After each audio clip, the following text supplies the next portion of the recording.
Well, a very good morning and welcome to day 2 of competition at the Agadir Grand Prix, and it's a very good morning to former world champion Loretta Cusack-Doyle. Good morning. Good morning, Shelton. Looking forward to this one? Definitely. There's been some wonderful judo in the past couple of days, hasn't there? And for me, the team that's really started to shine out a lot has been the Slovenian team. I've been very impressed with them in general. And also the Israelis have been very forceful out there. But definitely with the performance of Leski, those young ladies that have been performing now, one after another in these world tours. So for me, it's going to be very interesting to see what works out today.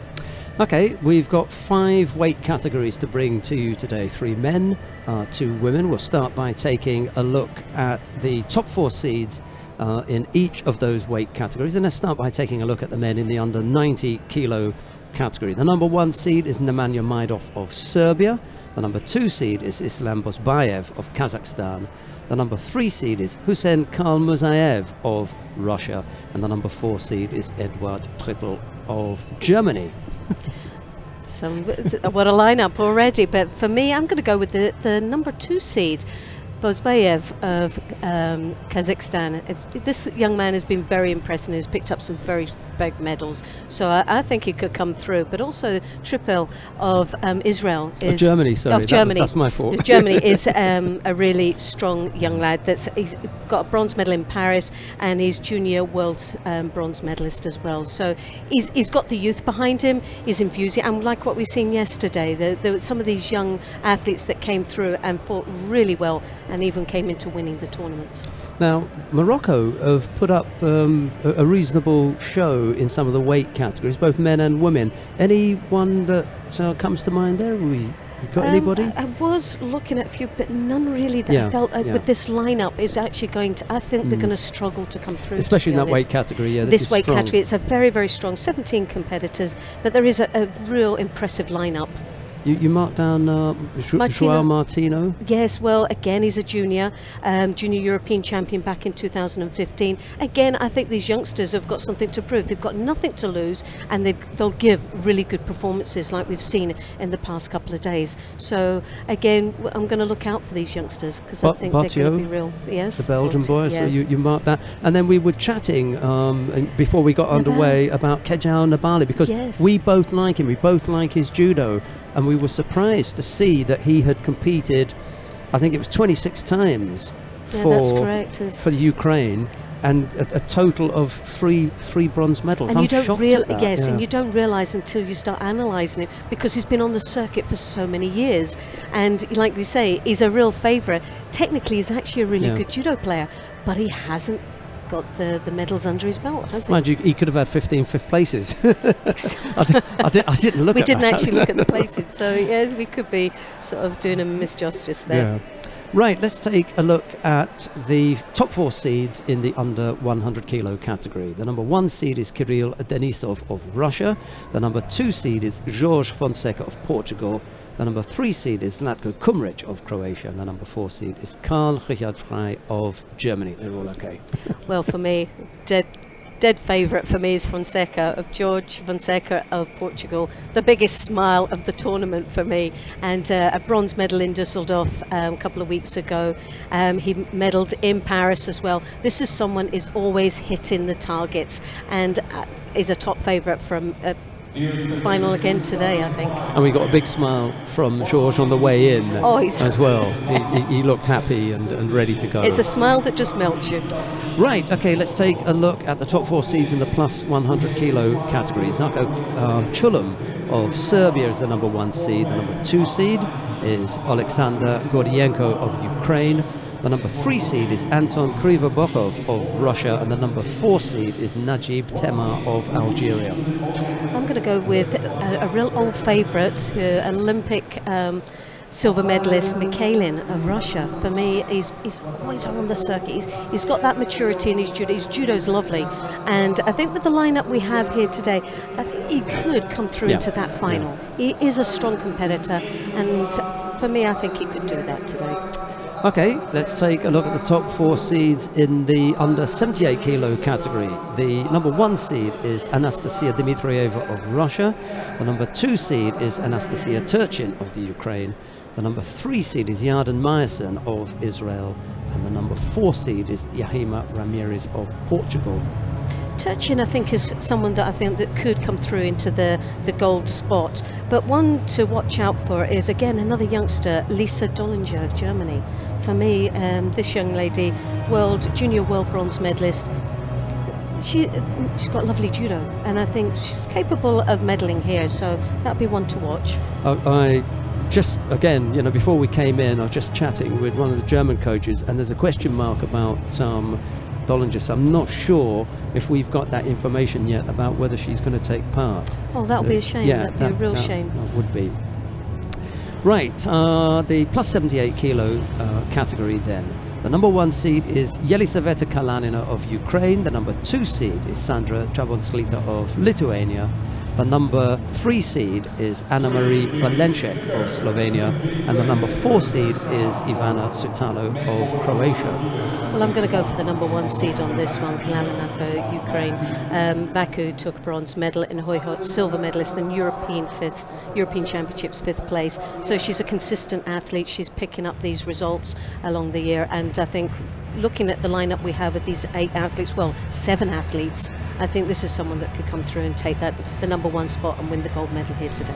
I'm glad to be, working with you on this particular competition, to have a look at how Yelisaveta gets on, because you can give us your opinion. We'll watch all of her fights. We're going to watch all of Yelisaveta's fights and give us your opinion on what progress she has or has not made, or where the shortcomings are in her judo, because it's a long time now in the making for this heavyweight, and it's taken her a long time to get to this point, and she's not a finished article. I still think that she's got some stuff to do. Not at all, but I think with the heavyweights, as they get down, the more competition they get, the maturity they have within their judo, the better they seem to perform out there. And I think that they can have long careers, and I think it's always this sort of a roller coaster of results that we can have. But I think what you really have to look with a heavyweight, especially a youngster, do they have the framework? And do they have the mental maturity? Everything else can be put back into the athlete, but a strong mental approach to their performance and the framework to build on is something that any country looks for. And it's not a big group today. We've only got 8, and they scratched 1. So, she would have liked, I think, to have had more competition, but she's going to get at least the 1, 2, 3. For a heavyweight, you would have liked one more, maybe 2, but that's as much as you're going to get in that weight category. I think it all depends on how they're feeling on the day, isn't it? If you're having a rough day, you want as little as possible. Just get the day over and done with. But we'll just have to see how she performs. Now, Loretta mentioned her favourite in the plus 100 kilo category. That was Alexander Mikhailin of Russia. We're going to take a look at Alexander Mikhailin in his opening contest. He faces Andrei Kolesnik of Ukraine. It'll be Mikhailin in the white judogi, Kolesnik in blue. Let's go down to mat number 1.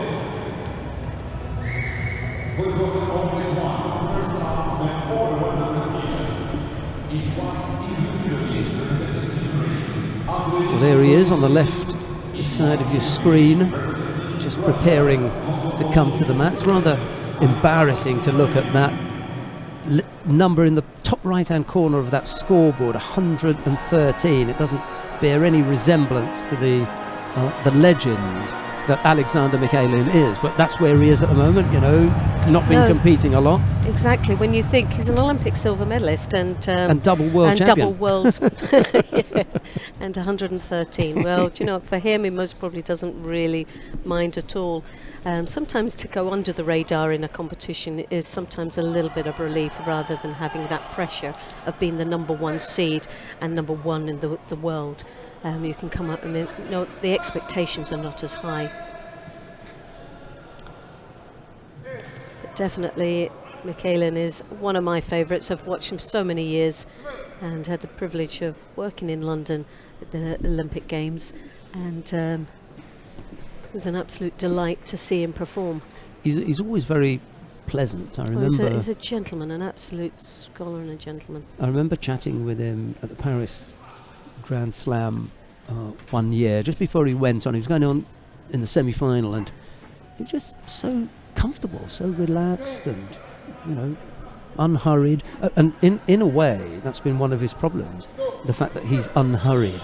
Yes. I could go back and look at the record, especially in the last few years, and look at the number of penalties that he's picked up. It's not the same kind of level as Yahima Ramirez of Portugal, the Portuguese girl. Yes. She's the Shido queen. Oh. But it's perfectly possible as that she admits to herself. Yeah, I feel sorry for her sometimes, but it's perfectly possible that Michalin could be the Shido king. Well, the Ukraine here, as you can see, has got that right hand high on the collar, but Michalin just totally dismisses it. And like you said, Sheldon, he's not a man to rush, is he?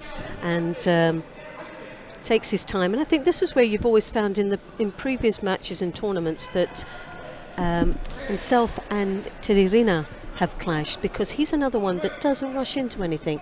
So it's a little bit of a stalemate when you see both of these compete against each other. And because where most of them will wait. Oh, there's a lovely Uchimata. Nice start. So Wazari there.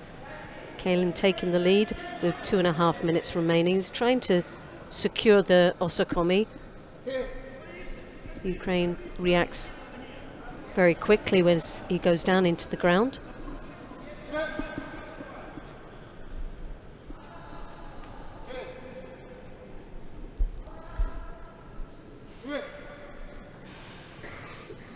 Just a little over half the contest still to come. Kolesnik is not the #1 heavyweight for the Ukraine. They've got quite a few others actually around, buzzing around. I was surprised that Yahiv Kamo has dropped so low down in their rating. He was a real find for them. He's still quite young. He may bounce back, but their top performer in the plus 100 kilo category at the moment is Stanislav Bondarenko. He's not here this time round. Lovely Uchigari there. He started off with the Uchimata, hooked around the inside of the leg, and then did that little hop round to change direction. Nice little combination there from Michalin. Yeah, they're top 4 of those. I think those are the ones that are worth looking at. Kolesnik, Kamo, Gordienko and Bondarenko. And we've got Gordienko and Kolesnik here. He's just a little bit loose with the area, is Gordienko. Yes. Sorry, Kolesnik. Kolesnik here, as you can see, he's desperately trying to get that right hand in the inside. It's been blocked quite nicely there from Michalin, who controls very well with the left arm in the inside on the high collar.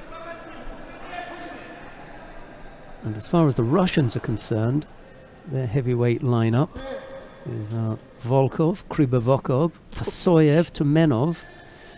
Michalin picks up a penalty for a gripping infringement. Brashev, Shakbazov, he's shaking his head, but that is a penalty, I'm afraid. Bashayev, Bostanov, Saidov, and then Michalin. Oh gosh. He's way down there. He's way down in the pecking order, isn't he, really? But he doesn't even come. He just about squeezes into their top 10. Top 10, an Olympic silver medalist. But they've got plenty of bodies, and now Kolesnik is going to pick up a third. Kolesnik will pick up. Well, he really couldn't get past the strong defences, the left-handed defences there of Michalin. Got that Wazari score earlier on and was able to maintain that lead right through to last half a minute.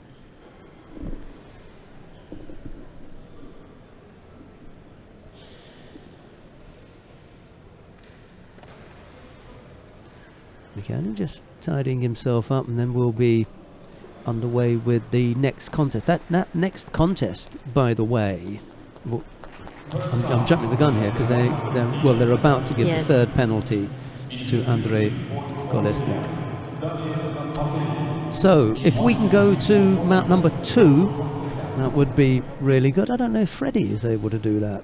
He's our top man with the video replays, but our chief's coming back now. So if we could go down to mat number 2, because Jorge Fonseca is about to take to the mat. He's up against Daniel Mate of Romania. It's Fonseca in the white judogi, Mate in blue.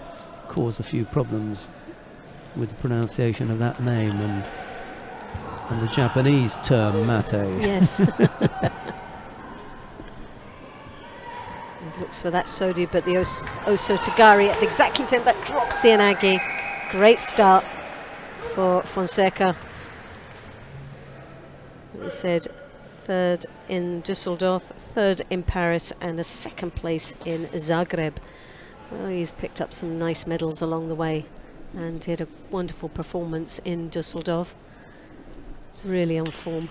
For those of you who are just joining us, we've got 5 weight categories today, but the likelihood of us being around at 2 o'clock is pretty slim, because the big fellas and the heavier women tend to knock out a few more ippons than the lighter weights, so this could all be over fairly quickly. Karl Richard Frey is on mat 1 already. That's the 3rd fight down on mat number 1. This is fight number 2 on mat number 2.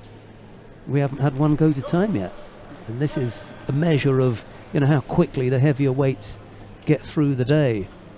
Mikhailin is a few feet in front of us, shaking hands with Armin Bagdasarov, the sport director from the International Judo Federation. Having a good chat. Well, and a lovely drop Sianagi there once more from Fonseca. Piling in the attacks and the pressure on Romanian. 2.5 minutes remaining in this contest. Just an aside about Mikhailin, because I know Loretta has picked him out this morning. He is he's an icon.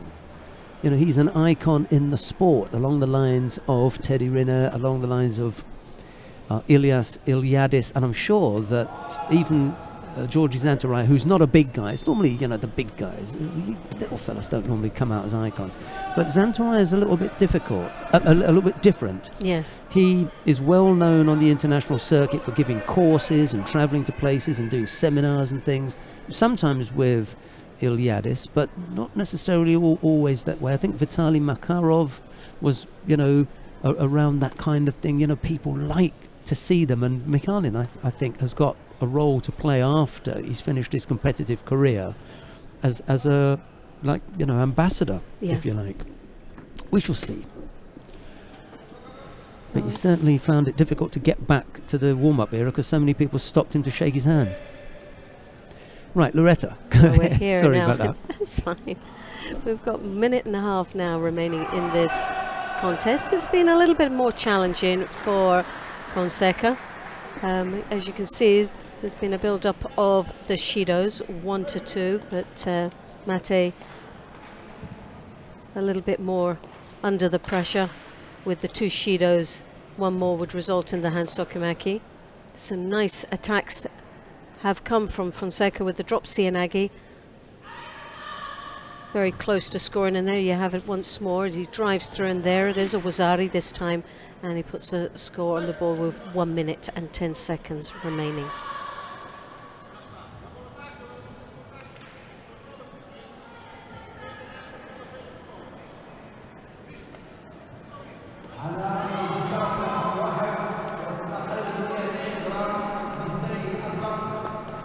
I was chatting with one of the Japanese refereeing commissioners, and he was telling me about bowing and the whole process of bowing and what it means, and the bowing protocol, which feet you step forward with first and which foot you step back with first, and why. Really, it's quite fascinating, but bit by bit I shall tell you about that. I won't spoil your enjoyment of the contest, but bit by bit I'll explain that. A 3rd penalty picked up by Mate. There's been no contest to go to time as yet. Karl Richard Frey won his contest by Ippon on mat number 1, so that one's done and dusted. Georges Fonseca was untroubled in this one with his Romanian opponent. Who have we got coming up now? In the under 100 kilo category, Zlatko Kumric of Croatia faces Patrick Mirza of Switzerland in the white judogi. Kumric in white, Moser in blue, and Cho Min Sun is the referee in the middle for this one. And I'll just talk you through the bowing protocol here. And they should step forward after they bow with their left foot, which he does. And he's take a little, it's a step forward and stop and wait and then go. They tend not to do that, but at least he bowed and he stepped forward with the left foot. There's a good reason why.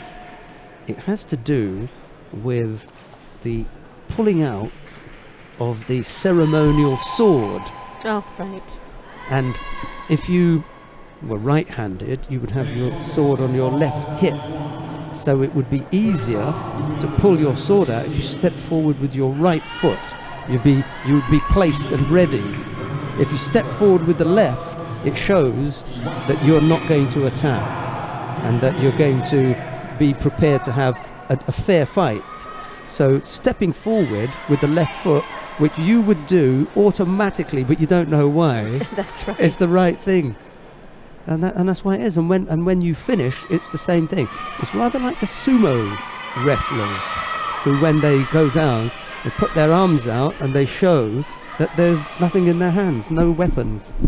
It's all ceremonial.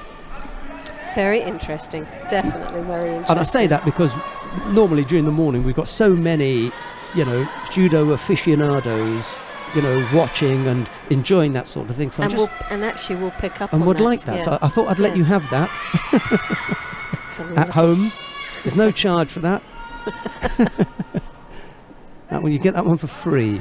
I hope you enjoyed that. And for those of you who are not native English speakers, I hope that you managed to pick up on that. But I'm sure you can go online and check it out in your own language. Very. Patrick Mirza has scored Wazari. We've got 2.5 minutes left to go, and I'm going to leave you now with proper commentary on the action on the tatami with Loretta Cusack-Dor. There's Loretta.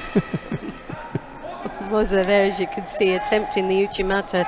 Didn't get the height that he needed on there. The upper body control was very loose and landed into the Niwaza. Sutemi Waza attempt though for the Croatian as he tries to rotate his opponent. He's looking for the Shimiwaza there.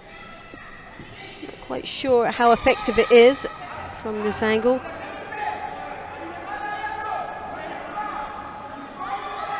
We're just halfway now into this contest, but there is one Wazari on the board for the Swiss.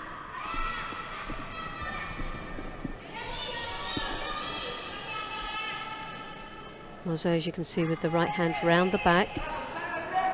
Showed with the hip throw, but reverted to the Sutemi Waza attack.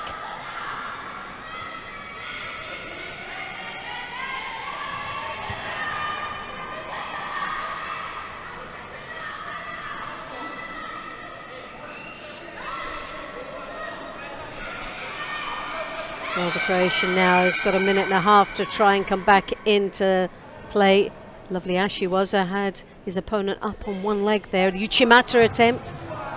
Nice, two very strong attacks now coming from Croatia. Also looking for the turnover in the Niwaza. Croatia not out of the woods yet, but Mate now called. And we're coming up to the last final minute.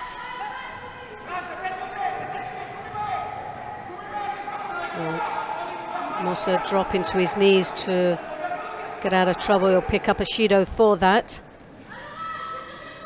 Comes round the back again. Kumric on the attack, desperately trying to get back into this contest. Trails with a Wazari, and there's another drop, very poorly.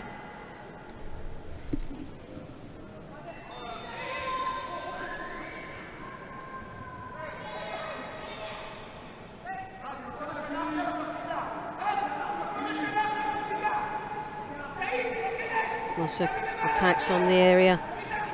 There on the edge, and Croatian tries to rescue himself on the edge of the contest area with the Makakomi.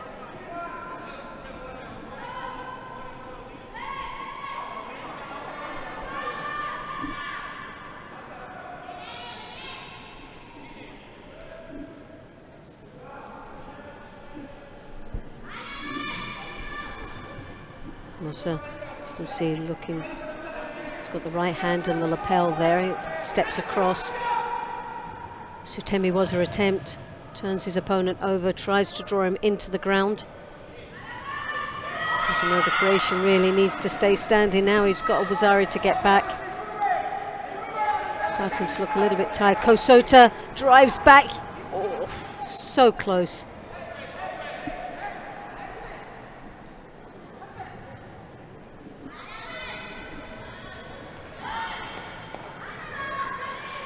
Again, the Croatian throws that left hand over onto the shoulder, steps across for a final attack there, but sadly it wasn't to be, and Mossa of Switzerland goes through to the next round.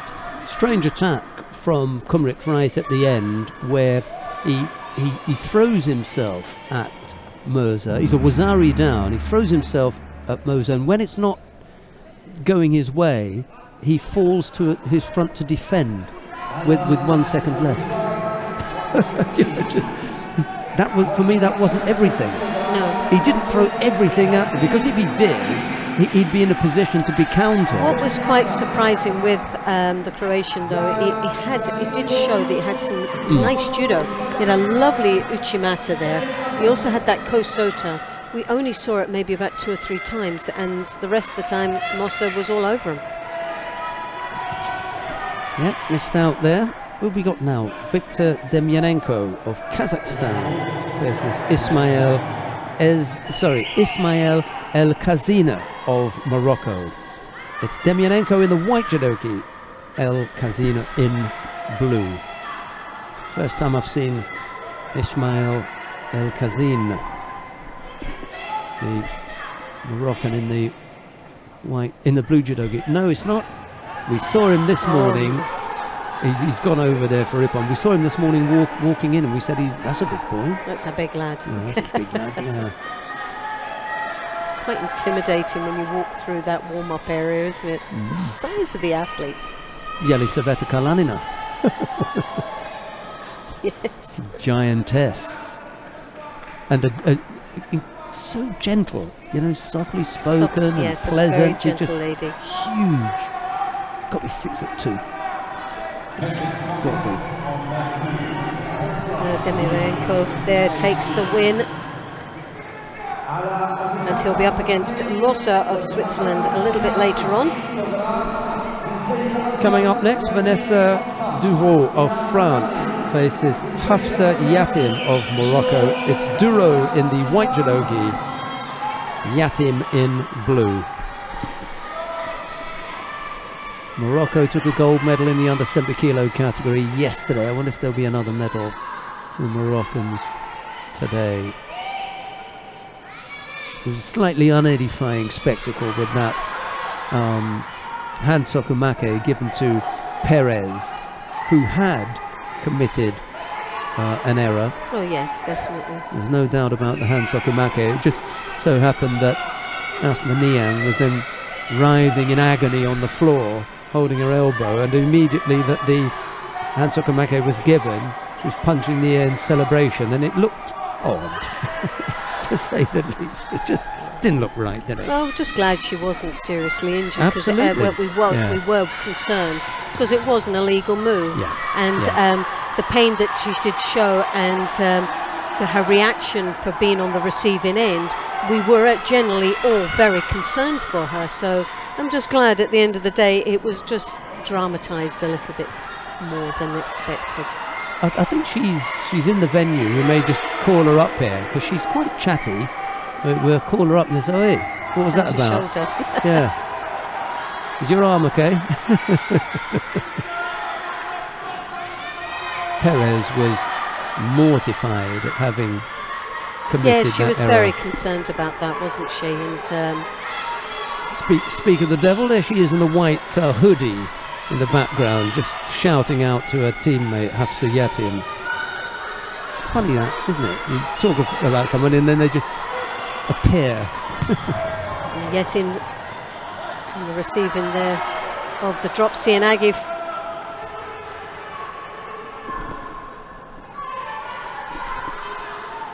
Another Ippon down on mat number 1, Julie Pire. Mind you, that's in 2 minutes of the golden score period, so things moving along swiftly here. Loretta. Yetim there just picking up a second Shido. One more would result in the hand Sokimaki. Desperately trying to throw that right hand over on the collar there for the French as she tries to hook in. Yetim looking very strong out there against her French opponent. Very powerful grips. She advances on to Jua.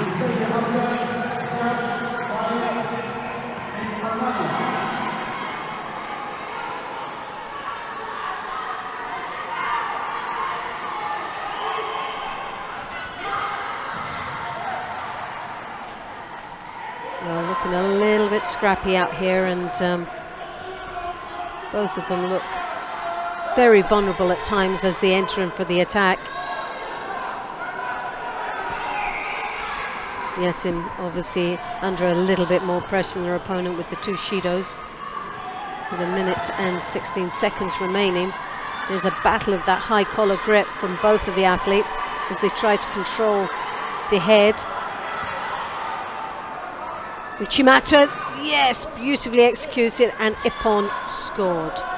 So France goes through to the next round.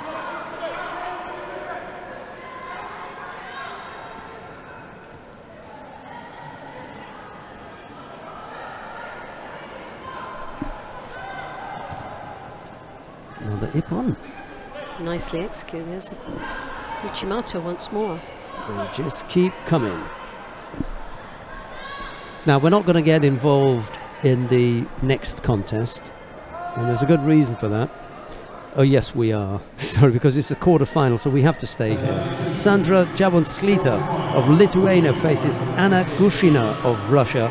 It's Jabonsklita in the white judogi, Gushina in blue will stay here on mat 2. When we get the number 1 seed, Yelisaveta Kalanina, up on mat number 1, we'll go up there, but we'll stay here for this. Here's a replay of the previous action.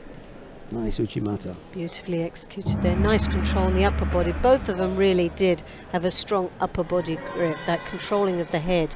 But the French was obviously the first on the attack there. Well, Maika Zich of Germany didn't waste much time in her contest. She's finished now on mat number 1, so we can go. We're going to give Jabonsklita and Gushina a miss, I'm afraid, because the number 1 seed, Yelisaveta Kalanina of Ukraine, is about to take to mat number 1. She faces Yusra. Oh, this was a name that we saw yesterday, wasn't it? Yes. What was it? Ours. Ours. Yeah. Ours. Yeah. Yusra Ours. Yeah. Yelisaveta Kalanina of Ukraine in the white judogi. Yusra Ours of Morocco in blue, and we can have a look at Yelisaveta. Maika Zich won her contest on mat number 1. She goes into the quarter-final, I think it is. Right, Loretta, here's a chance to have a look at Kalanina. Well, now we see her from a distance. She doesn't look as big, but watching her in the warm-up area, she passed us. She was a very tall young lady indeed, scoring a Wazari there in the Makikomi, those long legs driving over the top. Well, it's classic, isn't it? I mean, if boxers call it 1-2, then in judo it's Makikomi Kezgatami, you know, for the heavyweights. Yes. That's normally what it is. So, you know. She's a very powerful lady, yeah. And like we say, she's the size of her, but quite elegant looking, even though she is so tall. She moves incredibly gracefully for a tall woman. I mean, I can't imagine what you would looked like with heels on, you know, towering. But you know, she came from another sport. I can't remember whether it was volleyball or basketball. I think she came from basketball. Yeah, volleyball yes. or basketball. Yeah. See, look, she just misses the arm. It's a good aim, first of all, but the thing that helps her is she's trapped with the left arm. She's done the hard work with the left arm, bringing that across the body. The normal wraparound that finishes it off above the elbow, she doesn't really need, because she's pulled that far arm so far across the body that when she comes in for the makikomi, her opponent goes over. Right, we've got the current world champion on mat number 1 now. Nemanja Majdov of Serbia faces João Martino of Portugal. It's Majdov in the white judogi, Martino in blue, and here is Loretta Cusattor. Well, this could be a challenge, well, one of the challenging matches for the world champion. Martino from Portugal, he was junior European champion back in 2015. He's a young athlete coming through and up against a very experienced competitor. There's very little to lose here, all to gain as far as experience and exposure here on this Grand Prix stage. Comes in with the drop Sianagi, upon Sianagi off that sleeve, the lapel grip. Very bouncy indeed, the Portuguese.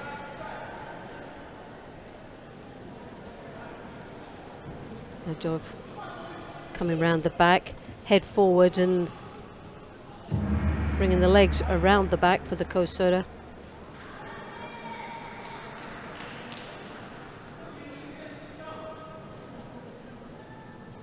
Majdov trying to throw that right hand over the top.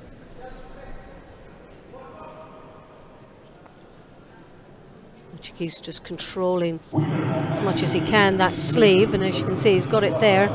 He tries to step across for the Tayatoshi.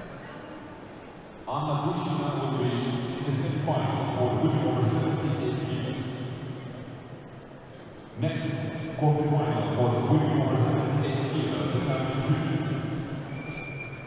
kilo. Coming up to the halfway mark, no score as yet. It's been a real battle of the grips. Real settling process going on. Martino receiving their end of an ouchigari there. Serbian picks up her first Shido now for holding the same side as the jacket.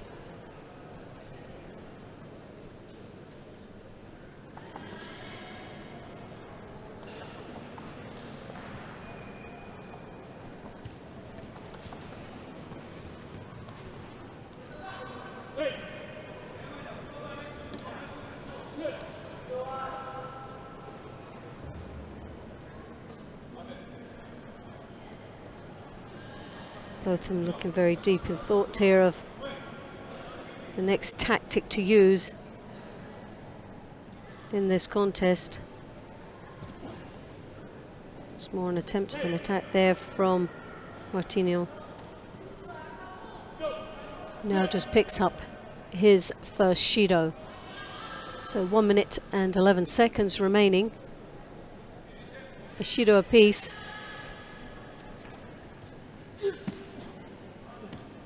Makikomi attempt there. As Majdov tries to look for something in the knee, wasn't much an offer. Very strong. Portuguese was defending quite well down there.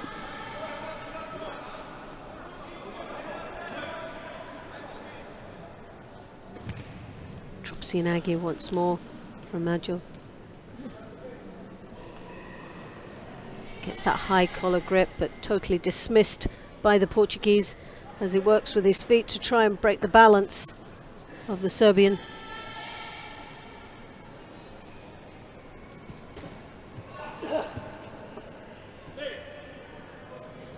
Well, an attempt of the Sutemi-waza there, and halfway through was trying to switch it for the Sianagi. Bit of a brave move there, but as you can see, the Serbian bracing himself off the Sutemi-waza attack.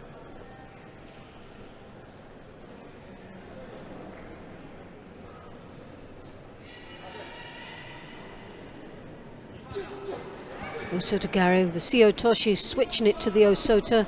Nice combination there for the Portuguese, and now we're into the golden score. Well, this has been a real battle, an interesting match indeed.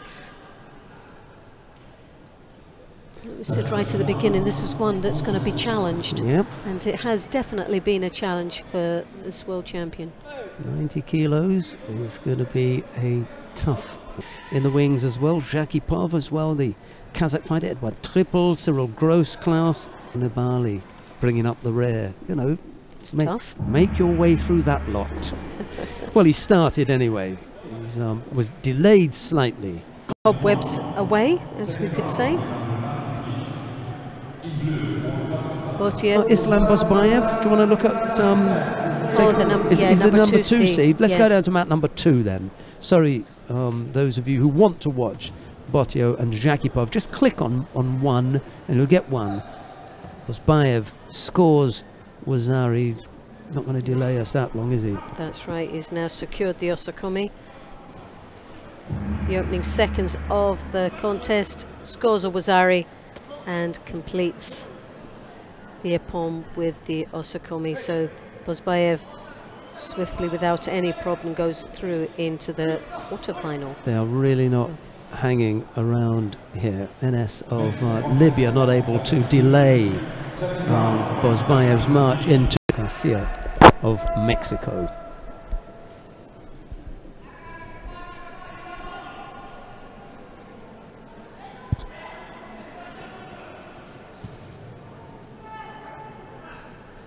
No Uchigari there from Chamberlain.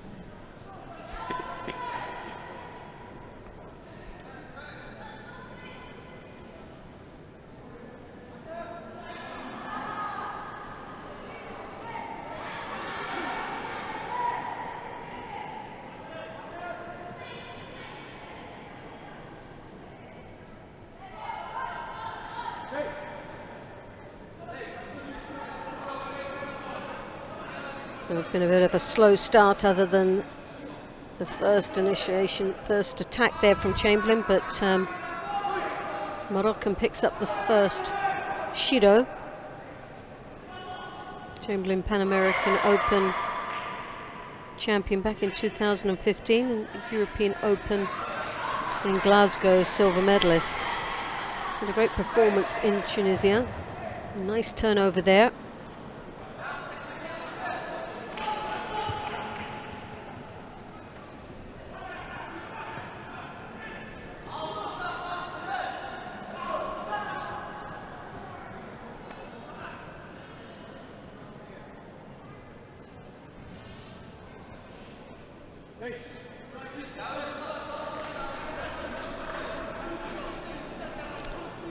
Having a look at something here. What are you I think it checking was the on? shimiwaza.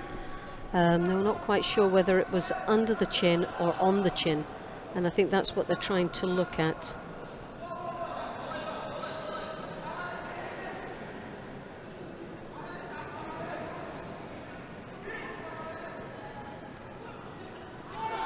Continue.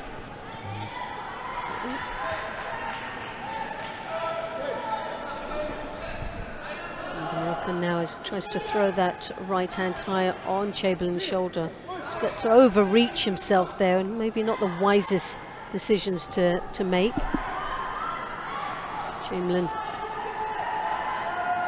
again, a high collar right grip as he works his opponent on the edge there.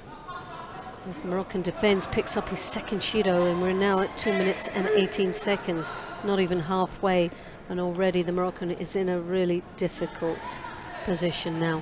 He comes in for the drop Nagi, nowhere near the turn that he required for that, but attempts the coach. He's starting to put a flurry of attacks in there, but not really connecting with any of them. Chamberlain trying now to just settle him down, but again, you see him touching that foot. He's not fooling anybody with that Ashiwaza at all. And he will pick a penalty up for that. And yeah, you see it. He worked the edge, and all he was trying to do was make his opponent look pacified, which he did do. But Chamberlain goes through to the next round on the Hans Okumaki. All Right. Coming up next, we've got the twin brother of the current Olympic champion. You tell me which one is which. Hussein Kalmuzaev takes to the tatami. He faces Lorenzo Periconi of France. That's a good French name, isn't it? Kalmuzaev in the white judogi, Periconi in blue. Can already hear his brother cheering from his sitting. It just looks a bit thicker set. That's yeah. what it is. What a household. Identical twins, just a few kilos difference.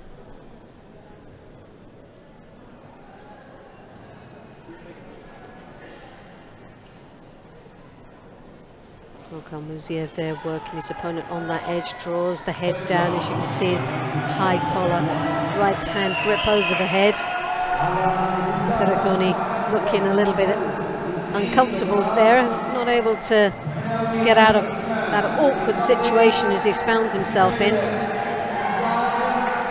Kalmuzaev just waiting for the reaction as the head comes up to come through for the Uchimata. Seen that a few times.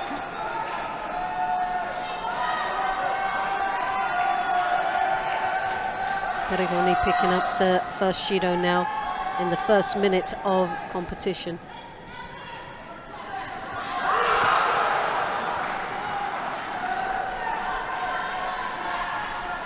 Kalmuzaev throwing the arm over the top, trying to connect. Periconi trying to block it. In the meantime, looking quite passive there. Hooks on the back of the leg there for the Osota. Doesn't get the drive off it, but Kalmuzaev once again drawing his opponent onto the edge of the contest area. Well, Periconi will pick up. Well, I thought both of them would have picked up a Shido there, but it's Kalmuzaev that picks up for holding the pistol grip, the sleeve. Throws that arm once more. Again, pressurizing his opponent on the edge of the mat, trying to draw his head down to get the reaction as he steps across for the Osoto.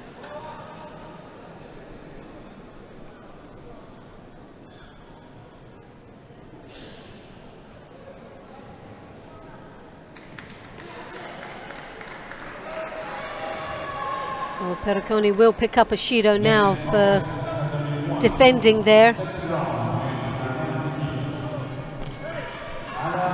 So we're just under halfway remaining now. 2 Shidos to the Frenchman. Kalmuzaev trying to get that right hand over the top. Being blocked out by the Frenchman who tries to control that sleeve.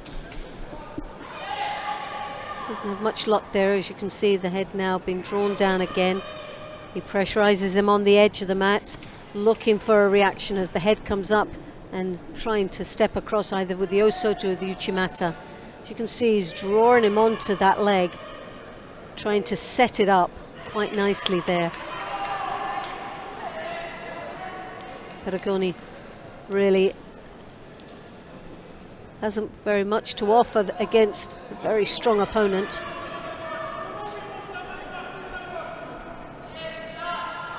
As much support as the French coach can give him. He's got a tall order here now against this very strong Russian.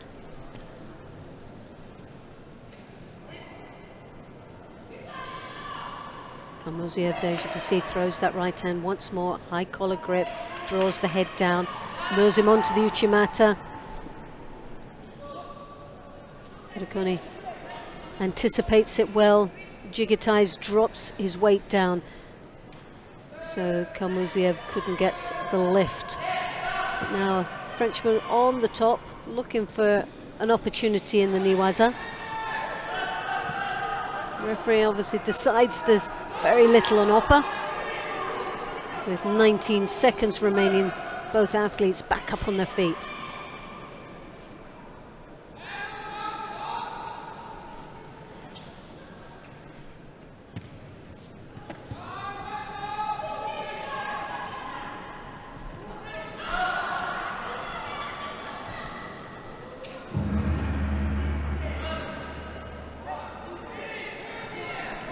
we're now into golden score.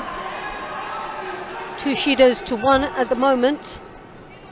Golden score on mat 2.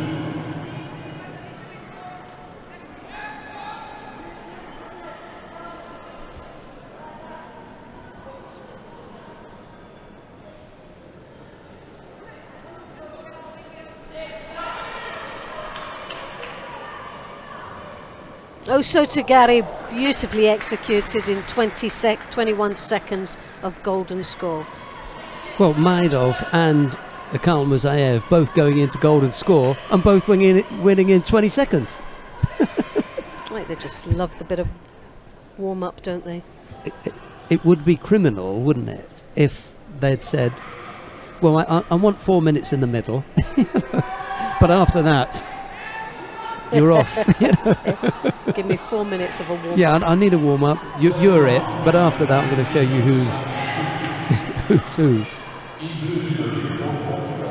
There is actually some athletes that do that. If they know they're up against a competitor they're capable of beating and beating well, they tend to just let that go on a little bit more, just so that they can get themselves warmed up. Good luck with that one.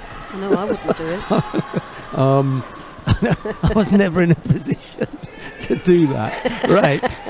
Moving swiftly on, Kejan Nabali of Ukraine. We spoke about him this morning. Faces Tiago Rodrigues of Portugal. It's Nabali in the white judogi, Rodriguez in blue. And Loretta made a very, very good point about Nabali this morning. We may be doing him a disservice. We didn't look to see how many times he'd finished 5th or 7th. I'm going to go back and do that now. Oh, you're going to do that now? It's only fair, isn't it? Having, yes, you know, chastised him for a lack of, you know, of success. Let's go and make sure that I haven't.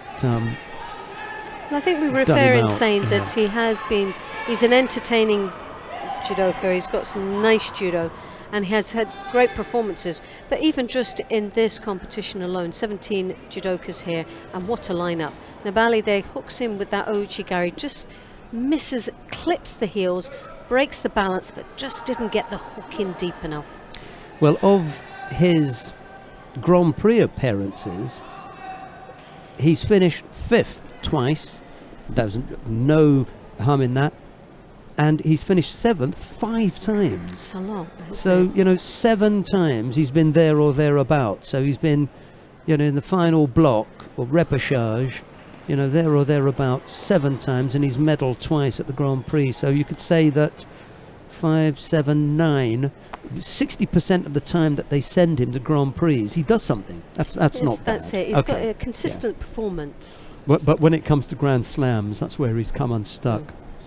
He's had 10 attempts at a Grand Slam, and he must have had the most incredibly bad draws, because he's come away with 1 bronze medal and 9 no finishes. It's a very competitive weight though, isn't it? The 90 kilos. Got some strong athletes even in this tournament today. There's some very strong athletes. Unfortunately, we're going to leave Nabali because Mikhailin is back on mat number 1. Let's go down to mat number 1. We're going to have a look at Zarko Chulum of Serbia. He's up against Alexander Mikhailin of Russia. It's Chulum in the white judogi, Mikhailin in blue. If you want to watch Kejan Nabali of Ukraine and Tiago Rodrigues of Portugal, they are on mat 2. Just click on mat 2 and you can go down there.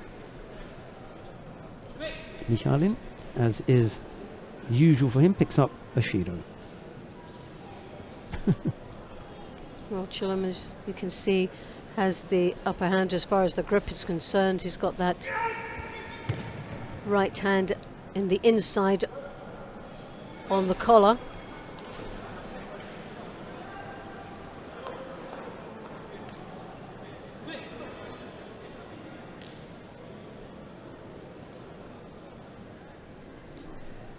I hope I'm not going to spoil your entertainment here, but just hanging around with Kejan Nabali and just talking about him while we've got Mikhailin in front of us.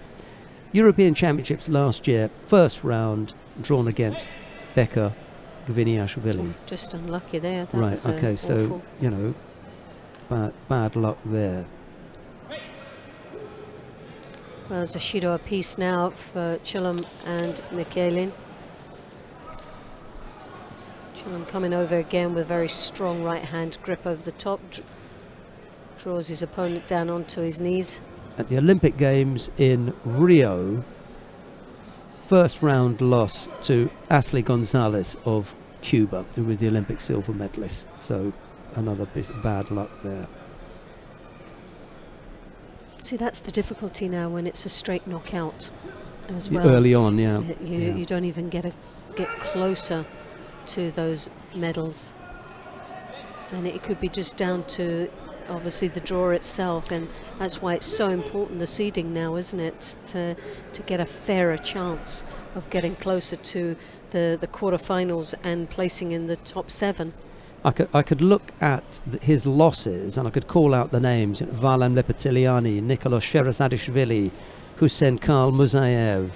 These are the people that he loses to: Lepetiliani, Ashley Gonzalez, again Becca Viniashvili, Alexander Kukolya, Mark Odenthal. These are absolute Axel Clerget. Unless you're top draw, you know,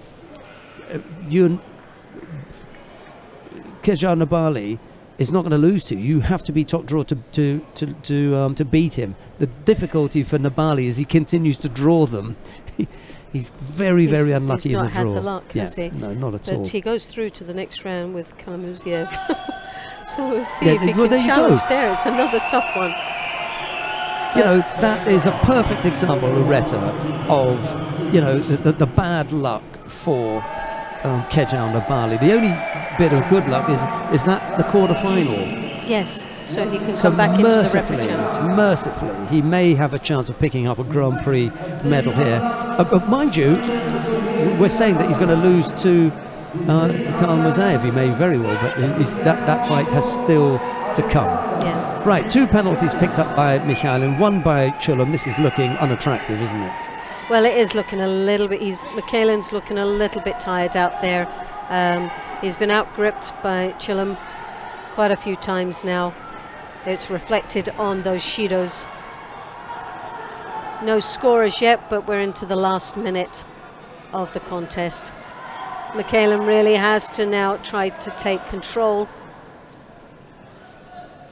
Got to come up with an attack here. He's got to have just a little bit of a spark in him at this moment. Well, that's just that was a very negative approach there for the Serbian. That was a deliberate ploy to push him out of the mat to try and gain that 3rd and final Shido. And I think that was quite obvious there, and there he gets it. So it's 2 Shidos apiece. That looked really bad, didn't it? It really was so obvious, wasn't it, what he was trying to do? He didn't even do that quite subtly at all. No, I'm talking about immediately that Chillum was given the penalty, Michaelin handed Roland Poiga something.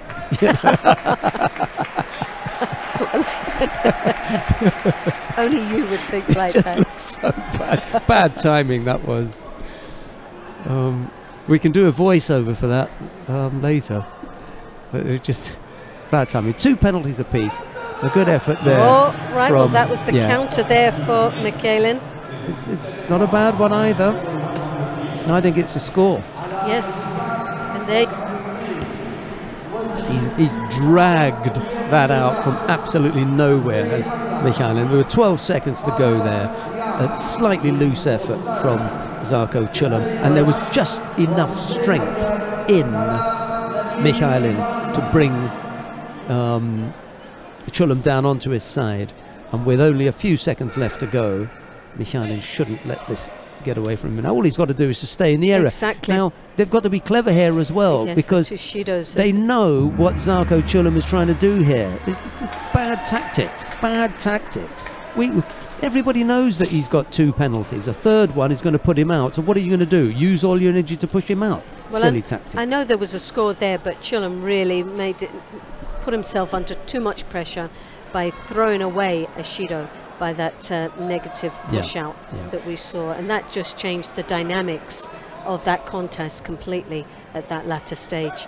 But Michaelin knocks out the number 1 seed and goes through into the quarterfinals of the plus 100 kilograms. It's good that they've got a few bodies there, isn't it? So he's had his first round contest against Kolesnik.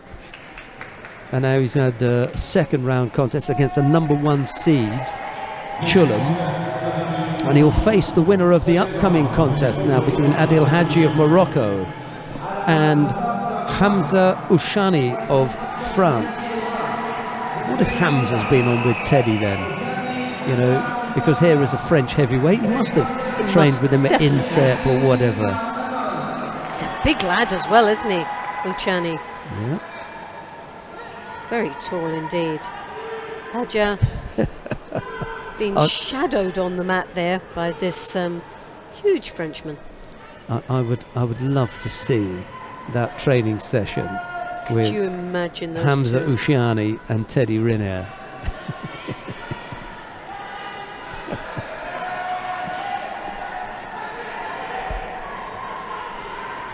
We're rattling along here, Loretta. It's now 25 past 11 here, and as I said to you, we're going to have that lineup, that quarter-final lineup by the time the midday rolls round without any trouble.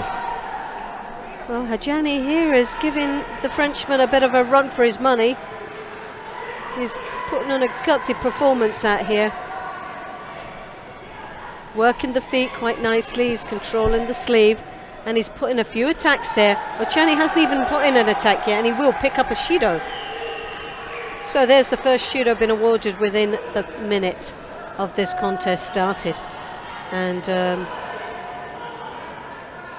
Hadji, thing is, does he have the condition to keep up that work rate and make his opponent look quite passive?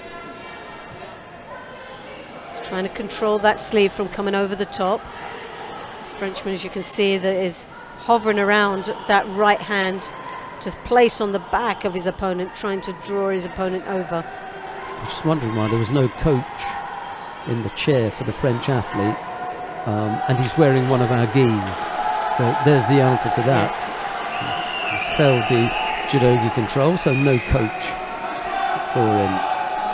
Hadji was lucky. Oh, I was going to say he was lucky to get away with it, but he does pick it up. Yeah. There's another Russian heavyweight coming on to mat 2, Anton Krivobokov, if you want to watch that one, but we're going to stay here on mat 1. This seems like a nice little tussle, doesn't it?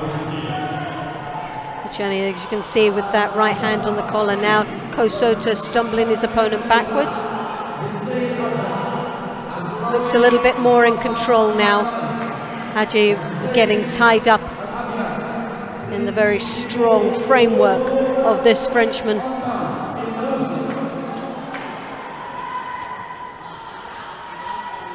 And starting to look quite passive out there.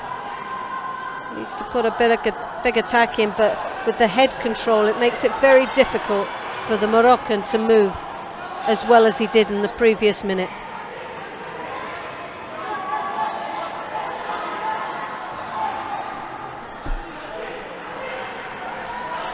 So a Shido apiece now.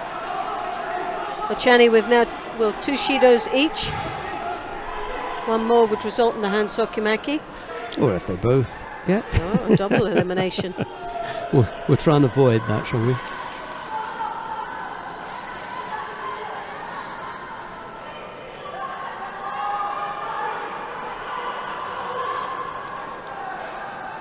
Oushani taking a little bit longer to compose himself as that belt gets tied.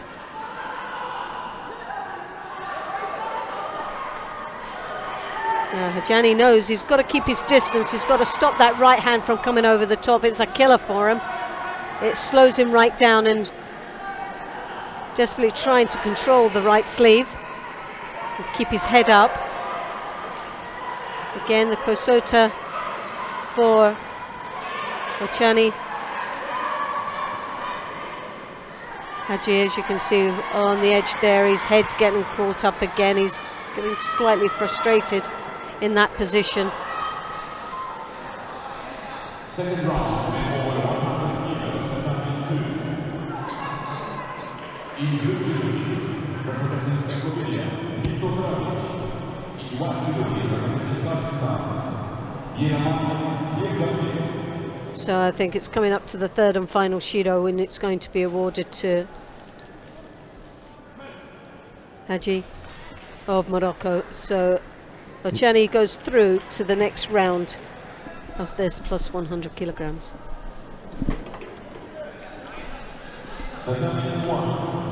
Next contest is the second round. Right.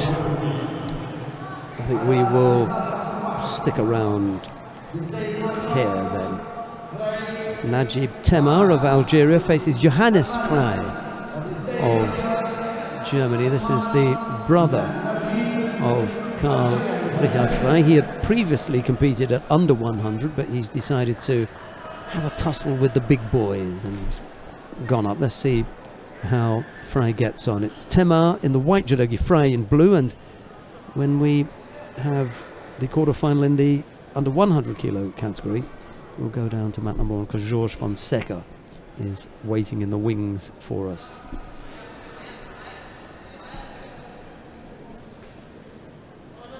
Frey just being a little bit more cautious as he approaches his opponent, attempting to get that right hand on his opponent's left lapel. Slight difference in size here, obviously the weight as well, but both athletes picking up a Shido apiece.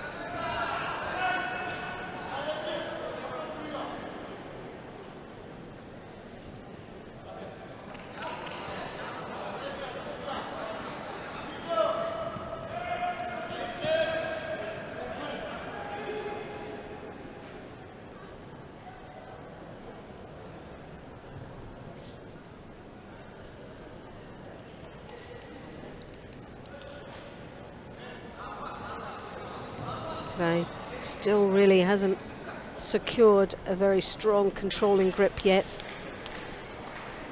Temar every time just breaking off that grip but not following it through with an attack, so it's just a matter of time. Both these athletes will pick up their second Shido. Very little action from both athletes. And there you have it, the second Shido being awarded in 2.5 minutes remaining in this contest. Very slow start for both these athletes.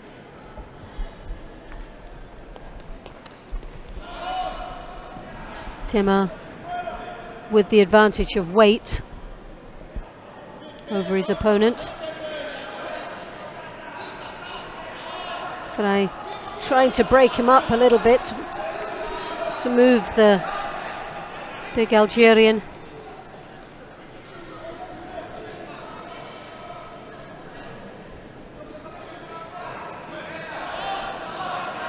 So he tries to work with the feet with the Ouchigaris, the Kosotas just touching the feet to break the balance of the Algerian.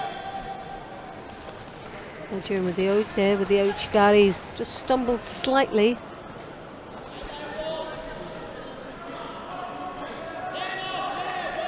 Temar looking very strong on the feet.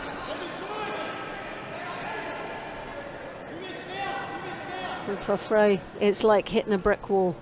Very little that he does is knocking the balance of the Algerian. But he's looking a little bit busier. Frey out there, trying desperately to get past, comes across with a tie, didn't have a grip there, and a poor attack, but I think now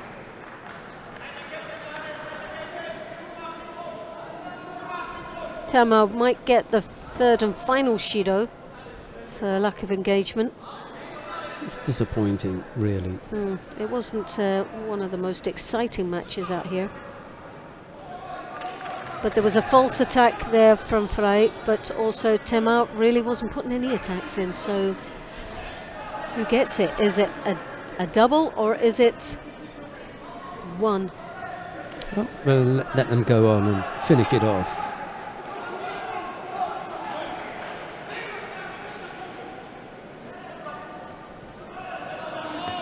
Well, Frey now trying to change the pace of this contest, stepping it up a little level, trying to get the big man to move.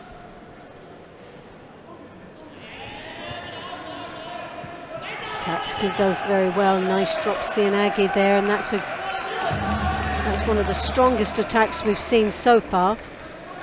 If he can get another couple of those in. And there you have it. Timo gets the third and final Shido, and Frey. Well, he seems a little bit shocked by that, but I don't think it's a big surprise to anybody from here. So. Can't complain that you didn't see that one coming.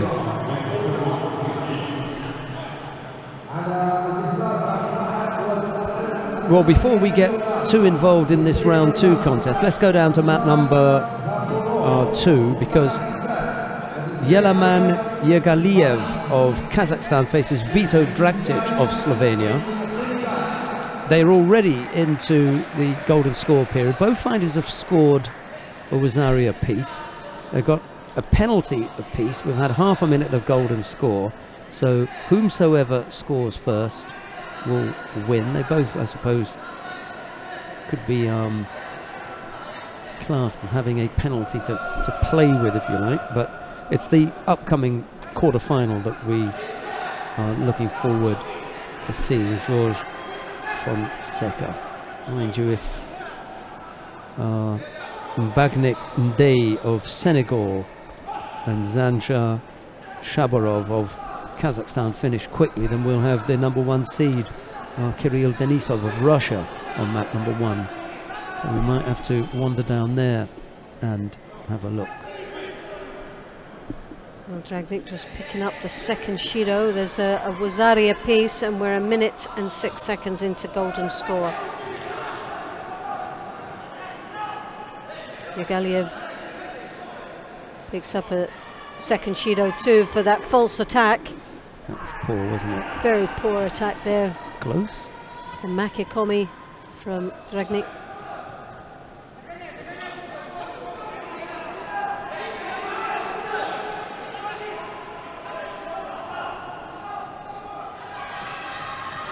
Nice Ashiwaja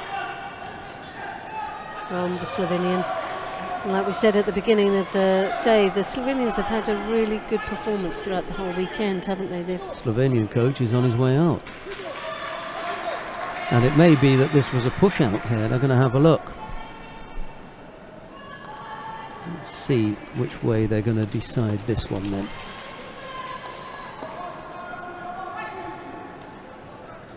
I didn't see it, to be honest. No. But the referees have had a good look, they've had a chat, and they're going to say it was a push out. Push out. So Dragnik goes through to the next round for Slovenia. Yegaliev.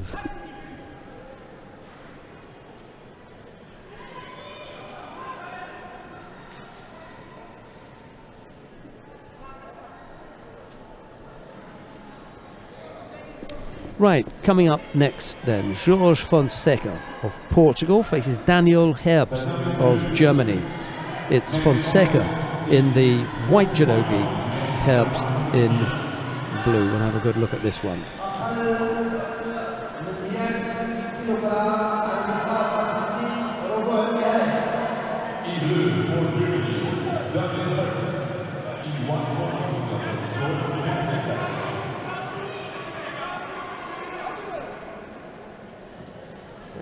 Fonseca straight in with the dropsy and Agadir to carry. Oh, lovely combination there.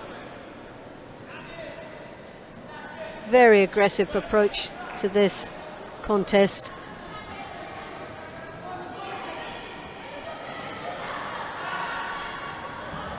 Whoa, and over the top it goes a Wazari. Takes him off the wrong side, but still it counts. He's in a bit of a rush. Just so he's not wasting any time out there.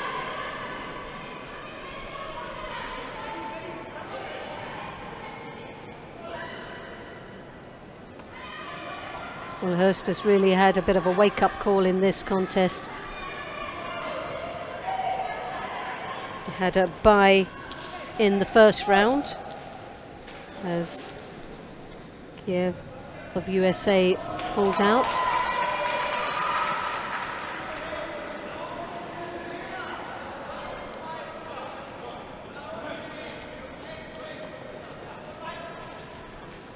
Herb's picking up the first Shido now. Fonseca leading with a Wazari. Very poor drop. Sianagi really, he's put himself under a bit of pressure there.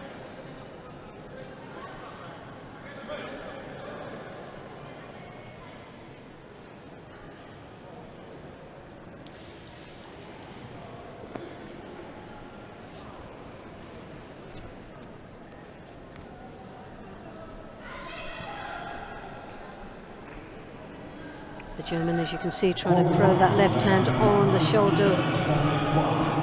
Now higher on the collar. Fonseca will pick up a Shido for his negative posture.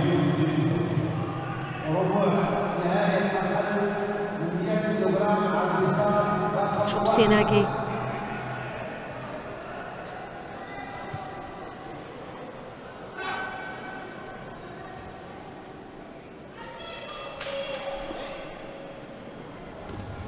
Again with that drop, a bit of an overkill with the Sianagis, and it's starting to become very predictable for the German as he's able now to block it a little bit more. Halfway into this contest now. Fonseca, maybe just an overkill of the Sianagis, needs to start changing the tactics slightly. He has the Osotogari, and there you have it. Whoa, beautifully done. Must have heard me. Well, that was a lovely finish and what we always expect from Fonseca. He either goes for a big one or he actually throws big. Well, having seen Georges Fonseca on mat 2, he's the number 2 seed. We're going to move down to mat number 1 to see the number 1 seed, Kirill Denisov of Russia. He is already underway in his quarterfinal.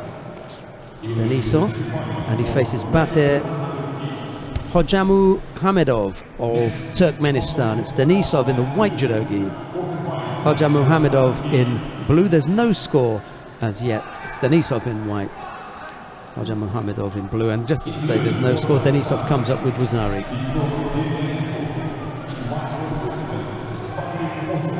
No, they've decided it's Ippon. Well, that's a good start to buy in the first round, and in the second takes now through to the quarterfinals, the semifinals of the under 100s. And his opponent in that first semi-final will be the winner of the upcoming contest between Karl Richard Frey of Germany. He faces Kofi Krem-Kobena of the Ivory Coast. It'll be Frey in the white judogi, Kobena in blue, and that is Kobena's name, Kofi Krem. That is his name. Kofi Krem. Nice, actually was that.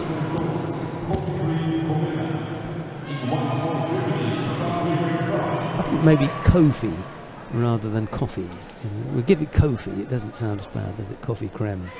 Kofi Krem, we'll call him.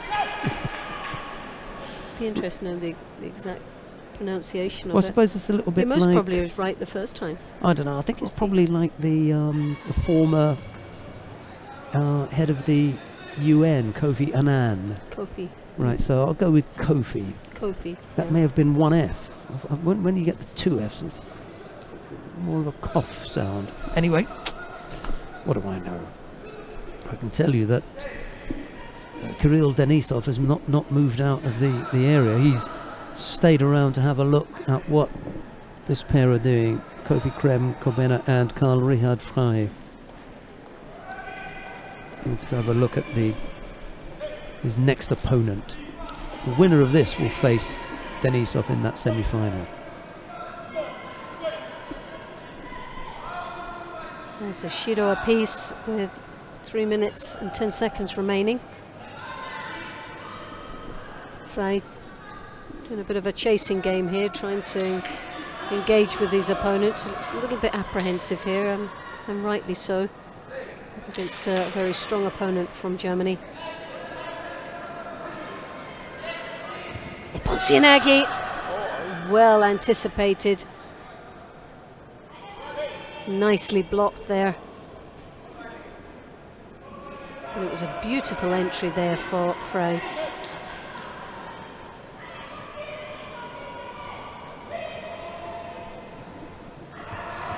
Uchimata. Kobina just stepping over and blocking at ease. He doesn't seem to be phased at all. Very powerful looking man.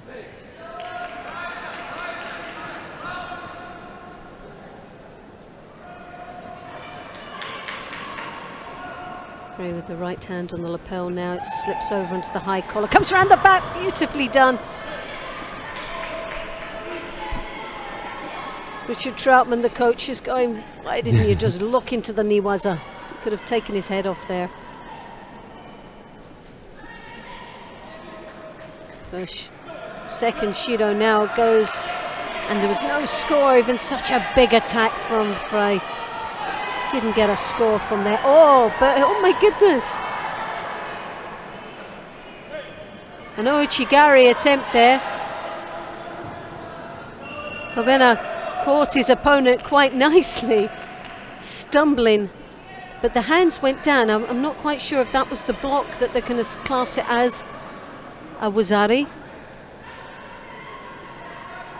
If the hands didn't go down, it wasn't a score, but if the hands did go down to block, then it's a wazari. But no, there was no block.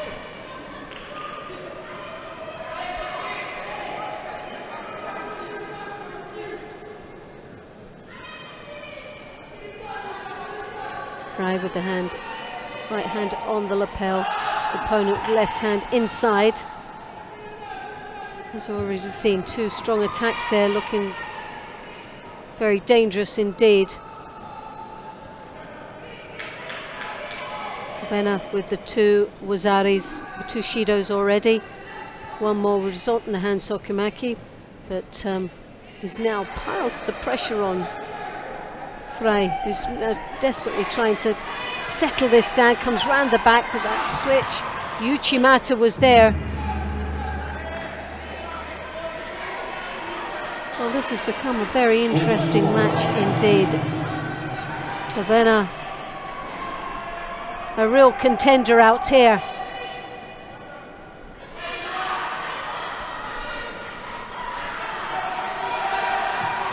Tomonagi attempt there from Frey.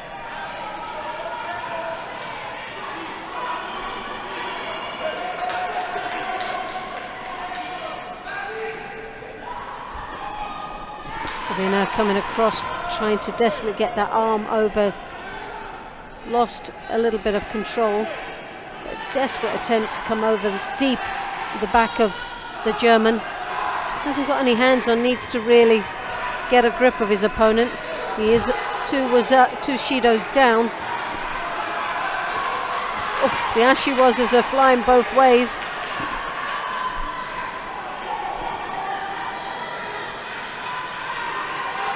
Kobena really has to be gutsy enough. He's on the receiving end of the Uchimata. Well, you definitely can't write this man out of a place in a semi-final.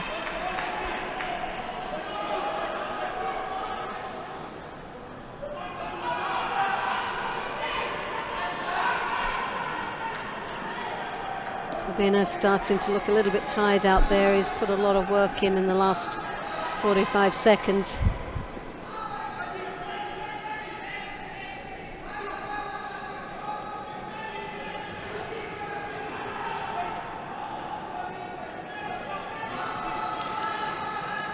And against the third and final Shido though, which is the hand sokomaki, and the win goes to Frey of Germany.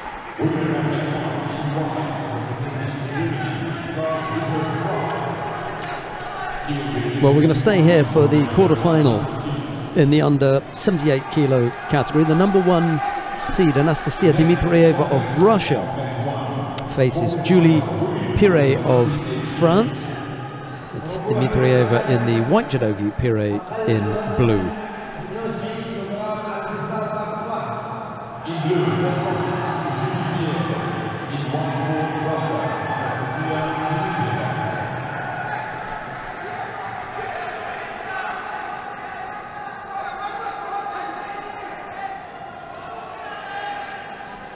Another fighter I think the Russians would have hoped to have developed just that little bit quicker.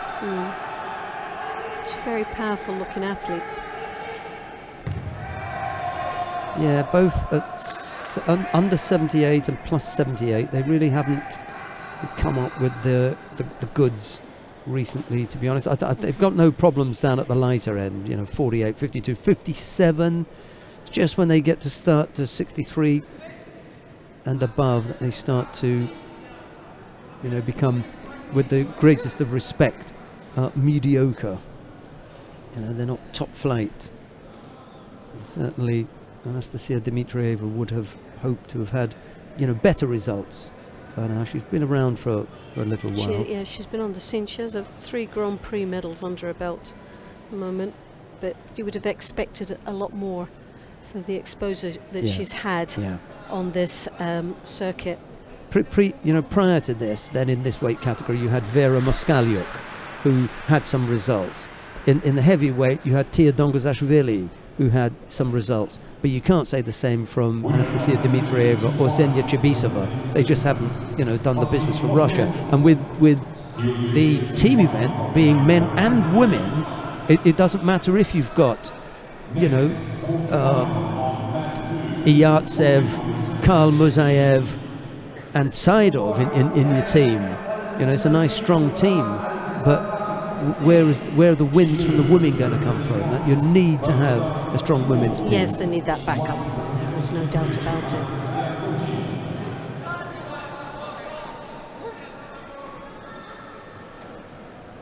Dmitrieva, they're picking up a Shido. Coming up to the halfway mark now. So that right hand over the top.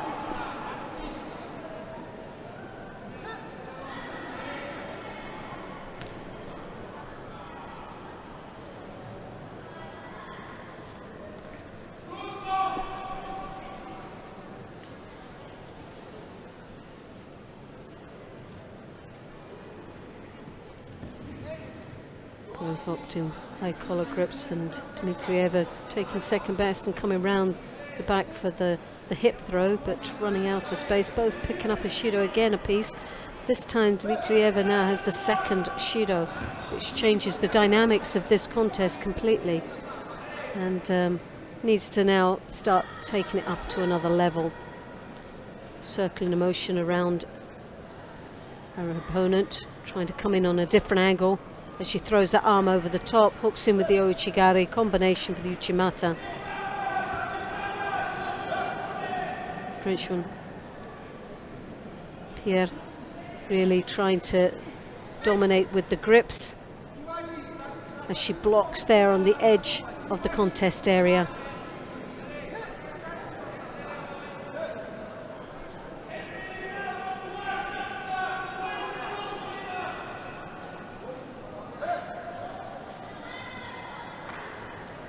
Dmitrieva, as you can see, throwing once more that arm over the top, but dismissed, blocked, dropped down to come under the arm. Not really getting her own way when it comes to trying to dominate and control the grips.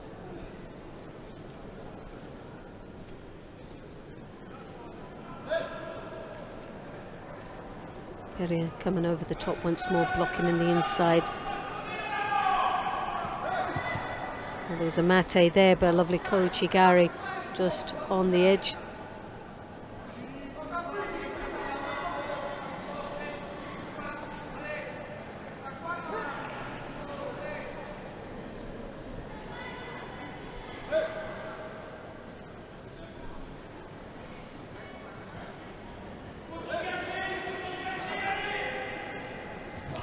Pierre countering her opponent there. Didn't get the full rotation, but a good attack from France.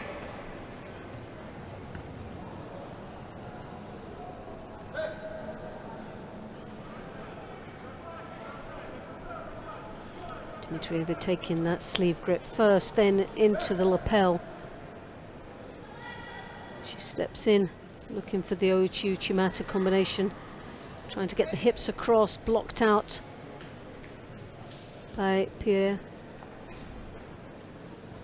who picks up the second Shido now. So 2 apiece, 10 seconds remaining in the contest.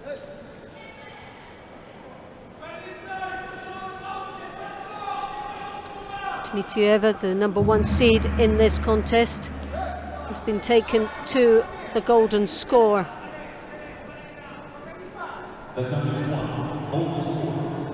Played a bit of a chasing game in this contest.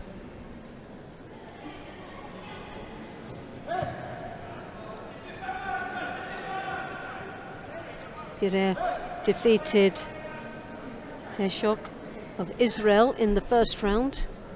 Cadet European champion back in 2015. So that was a good win.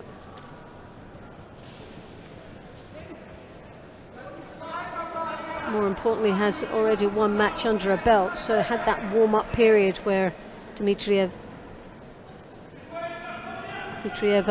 really is coming out in this match as a first round. So it's just taken her that little bit longer just to warm up in here in this contest.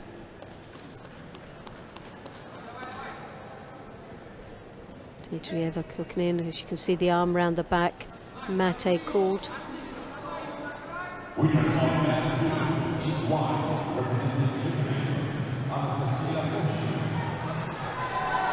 Anastasia Turchin has won her contest on mat #2. She goes into the second of the semi-finals. What's happening here? Well, with Dmitriev and Pirer in golden score. Someone's going here, isn't they?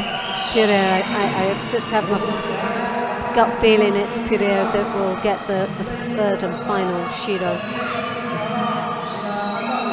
Played too long of a waiting game there.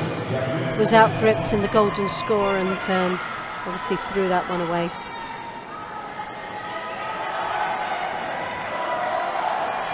So Dmitrieva goes through to the semi-final of the under-78s in Russia.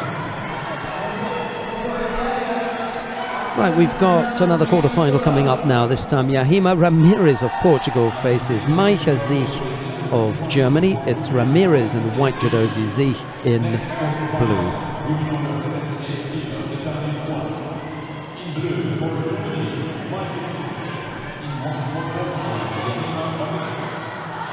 Well, we were talking about this young lady, Ramirez, that likes to accumulate the Shidos just to make things a little bit more challenging for herself.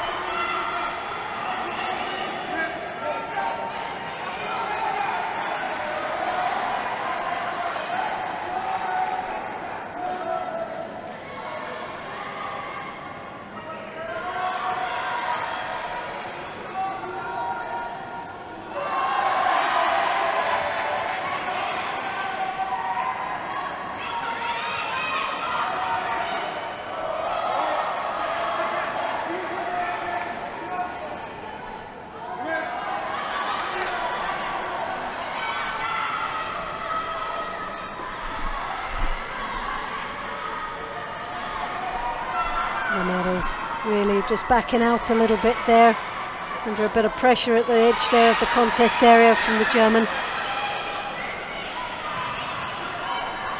Comes across with a big harai.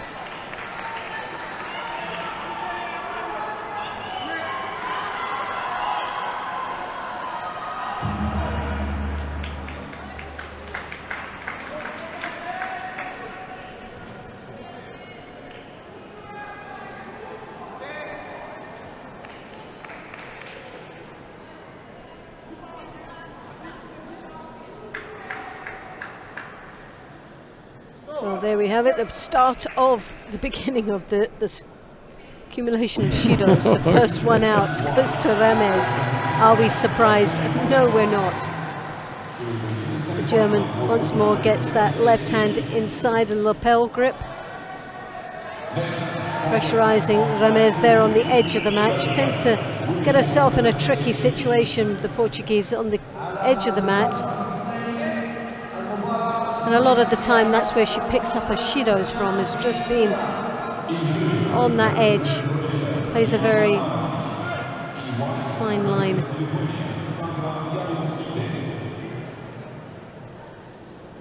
Ramez throws that arm over the top, tries to hook in with the leg. German blocks quite nicely. Once more, Ramez on the edge of the mat once more.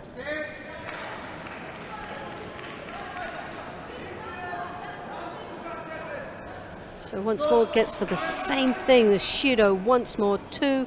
Third one will be a hand sokimaki. Both for being on the edge of the contest area and stepping out. Once more that side skip. One more step will bring her right onto the edge. And there you have it. Once more she's putting herself in an awkward situation. Tries to step across.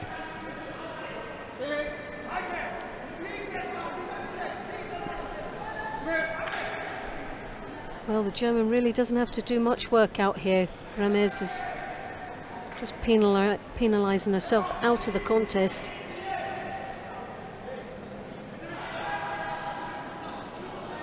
It's such a terrible habit that she has of working dangerously on the edge.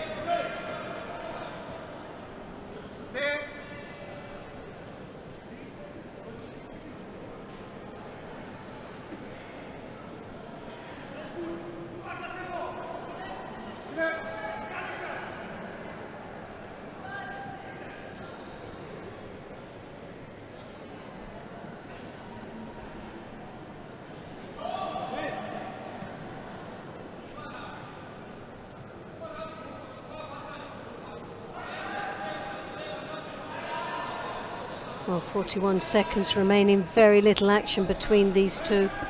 Ramez picking two Judos up just for playing dangerously on the edge of the contest area, and once more finds herself right back there in that.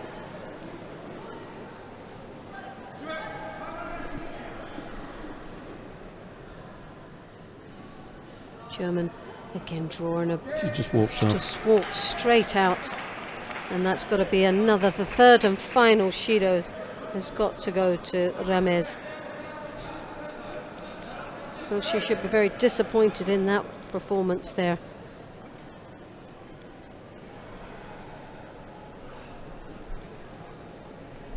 She made the German, it was very easy pickings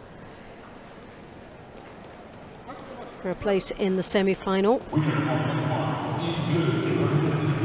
And Ramez will go down into the history books. And in the history books of scoring the most Judos ever. Sorry about that. Right, we've got the first semi-final in the plus 78 kilo category. Yelisaveta Kalanina of the Ukraine faces Ivana Sutalo of Croatia. It's Kalanina in the white judogi, Sutalo in blue. Interesting little physical matchup here. The tallest against the shortest in the category.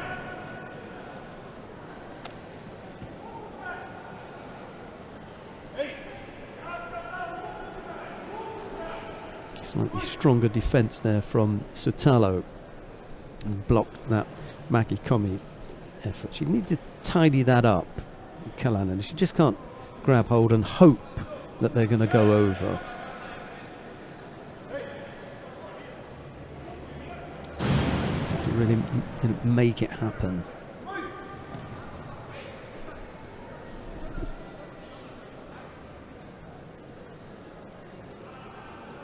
Well, she throws that long arm over the top, draws her opponent down onto her knees. And Croatian picks up the first Judo.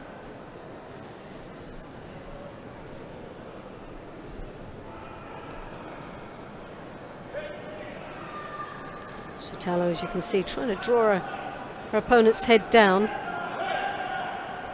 And that's the danger for the Ukraine, is being bent over in that position.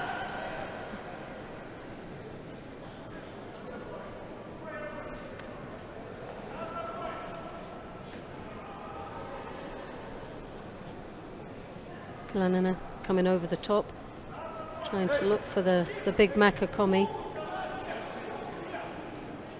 Picks up a Judo now for stepping out of the contest area.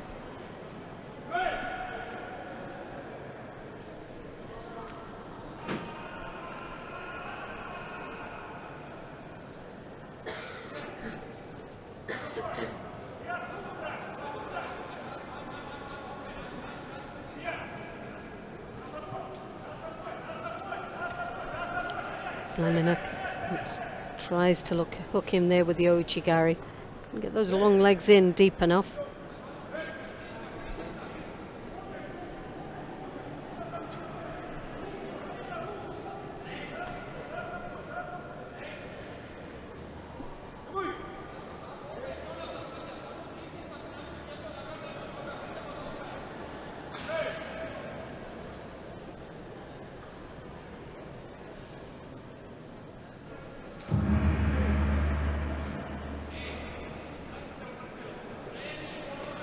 Golden score on mat 2.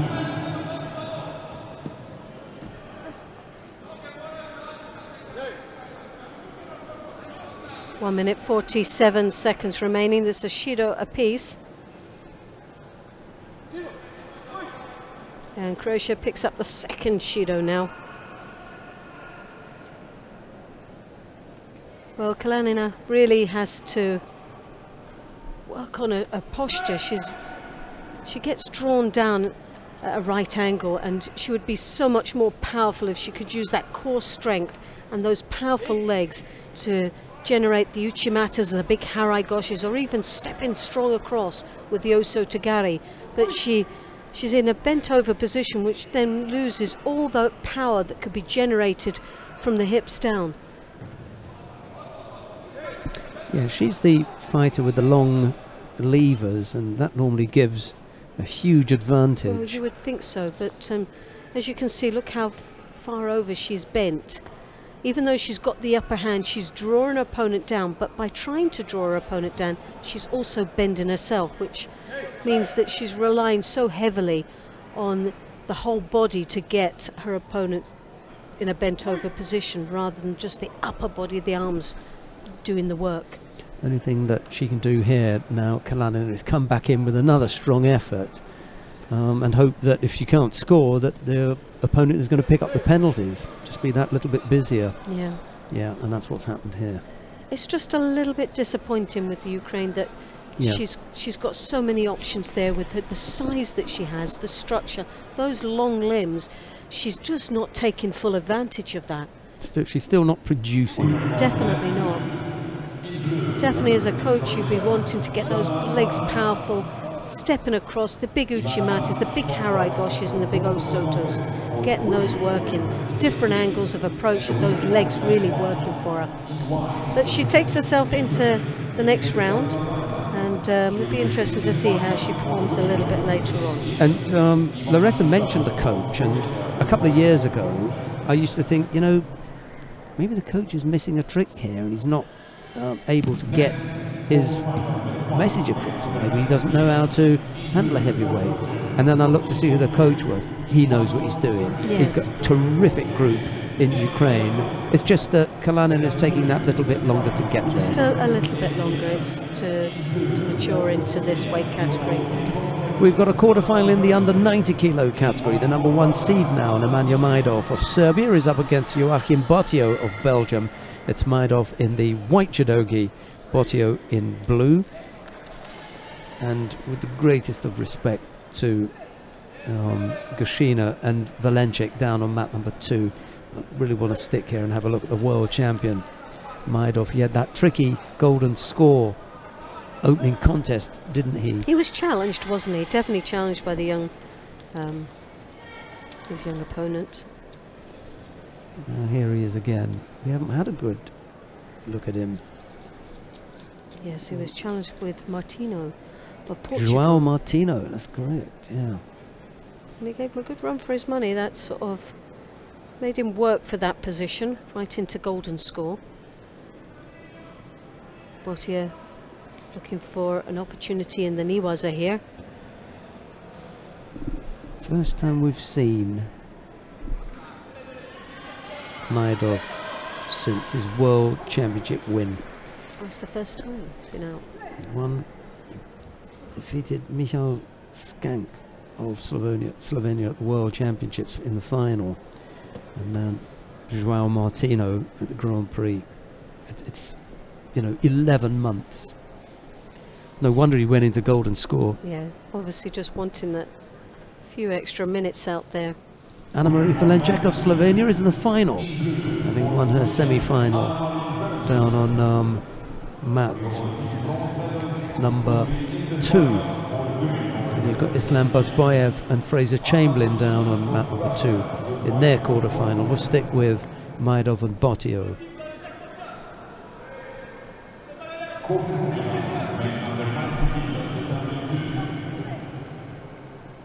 In blue, for Great Britain, Fraser Chamberlain. In white for Kazakhstan, Islam Well, coming to the halfway mark, Botio with one Shido against the world champion, number 1 seed, Majov.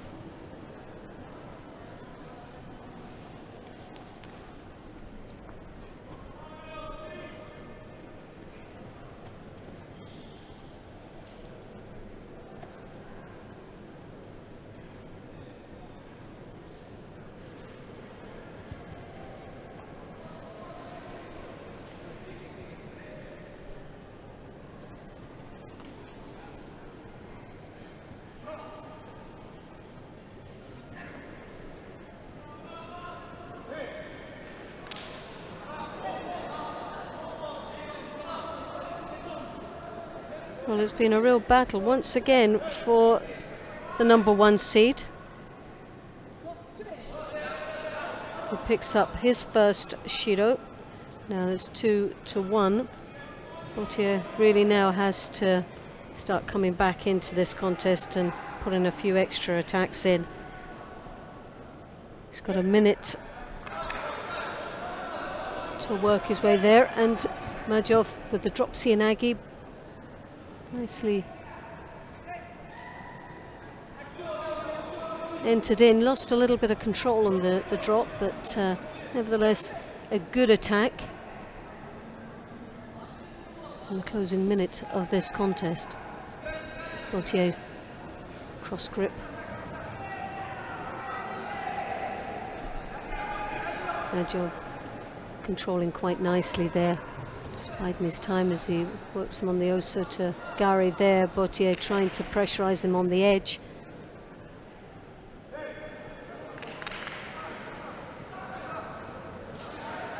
Again from Botio, Koichi Gary trying to stumble the feet of the Serbian.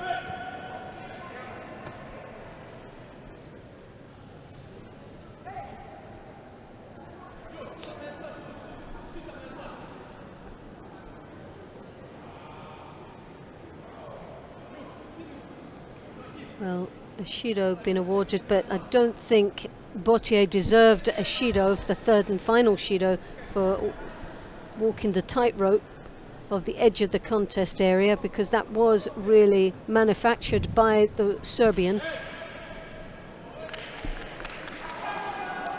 And this So it wasn't for the step out, and it was for just not attacking. just not attacking. So They're handing it to Maidov, aren't they, really?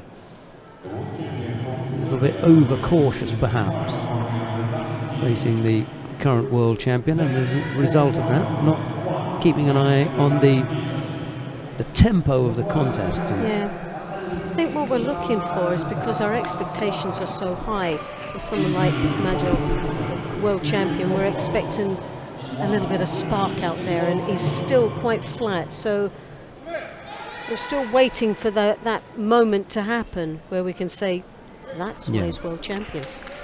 On the mat now, Eduard Trippel of Germany. He's up against Cyril Grossklaus of Switzerland. It's Trippel in the white judogi, Grossklaus in blue. Quarterfinal in the under 90 kilo category.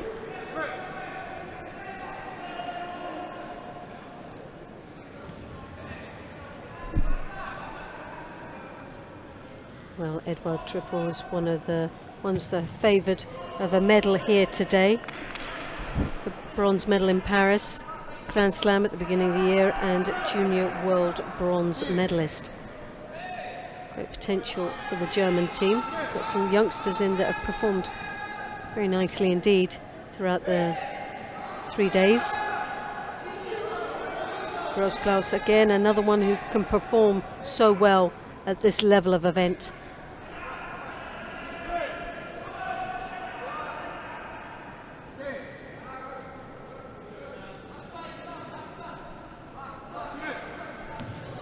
Gross-Klaus defeated Javier of Ghana in the first round, had a bye in the second round for Ghana, defeated him to find himself in the quarterfinals.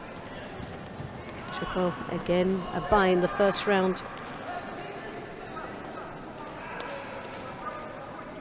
Dan Hoye of Mauritius he defeated in the second round for a place in the quarters.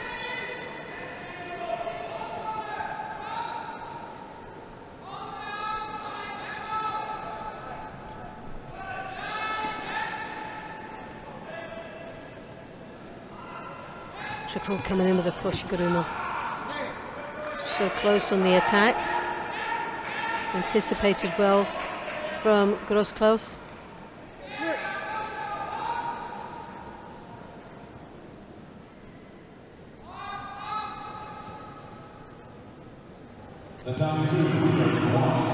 Sianagi attempt there, tried to come out the back way. Triple once more raced well on the attack.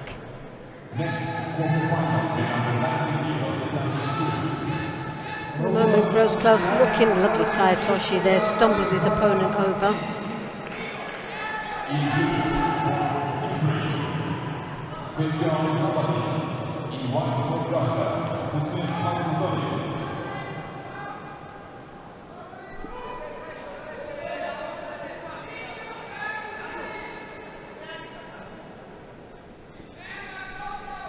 Where is what seeding have we got for these then? Under 90 kilo category, triple, and he was number 4. Number 4. Gross-Klaus wasn't seeded. Okay. Right, he was in the top 8 then. So where's the number 2 seed? I think that's Bozbayev. Bozbayev. Okay, he's already been on. He's just dealt with Fraser Chamberlain. We'll stick here then. Why not? We may get a chance to see Karl Musaev and Nabali. They're on mat 2. If you want to watch that one, just click on mat 2. That will take you down there. Well, that's put Gross-Klaus now in the lead with 1 minute and 40 seconds remaining in this contest. He's dominated this match right from the beginning. 2 strong attacks there, and Triple under a bit of pressure now. It's already 1 Shido down, 1.5 minutes remaining in the contest. Not at any time has he looked like any closer to scoring, but Siotoshi attempt there once again from Gross-Klaus.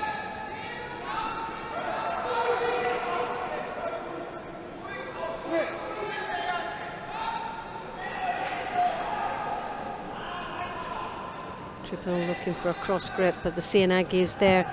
Sutemi was her attempt from Triple.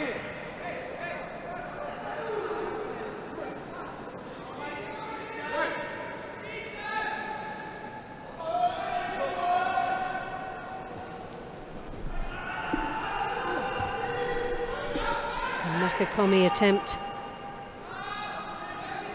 Now Gross-Klaus looking to rotate his opponent over in the Niwas, and as we know, keeping busy down there allows the clock to just tick away as well quite nicely. So a tactical ploy, as well as there's probably less effort having to be made in the Niwaza as it is for Tachiwaza against Triple, who's desperately trying to get back. Also to Gary, steps in quite deep there. Same sided grip, tucked under, and Gross-Klaus picks up his first Shido. That infringement.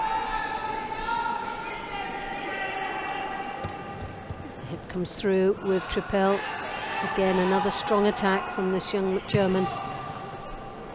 Gross-Klaus again attacking. Looking a little bit untidy there, but with 16 seconds to go. All he really has to do is stay quite strong and not make any silly errors.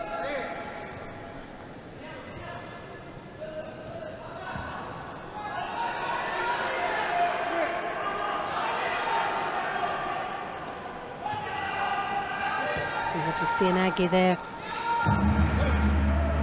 So Gross-Klaus goes through to the semi-final of the under 90 kilo division. Well, just before Mikhailin comes on, let's have a quick look at what's happening down on mat number 2. We just missed out on, I think, Kalmuzaev is, no, he hasn't. Kalmuzaev in the white judogi, Nabali in blue. It's Hussein Kalmuzaev against Kajan Nabali. Well, we're into the last minute, and off. He just ran the risk, didn't he, Nabali? Yes. Oh dear. Mind you, it is a score. I'm not sure why. No, I wasn't quite sure why the Ukrainian coach was waving it away.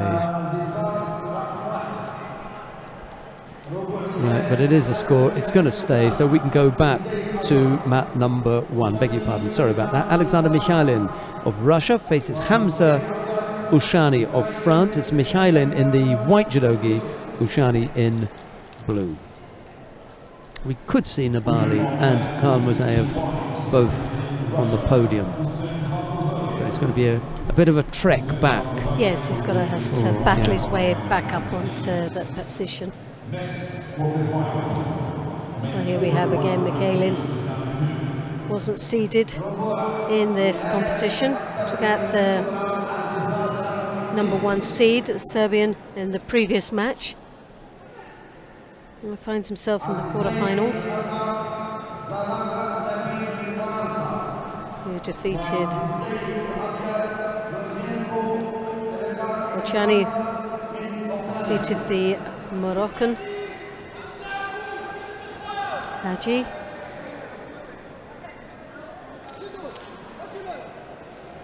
Well, evenly matched as far as size is concerned.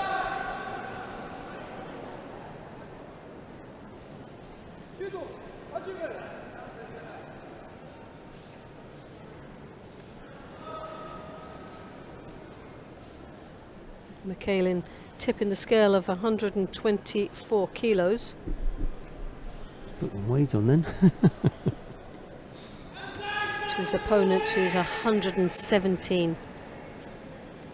Just wants to get his back off the contest area there.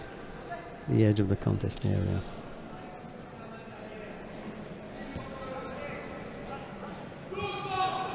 Ochani looking slightly stronger out there.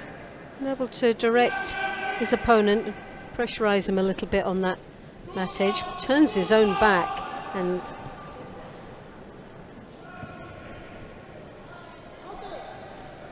well, I think both will pick up possibly a Shido apiece here, but definitely Mikhailin will. And there you have it, 2 apiece, and we're not even halfway.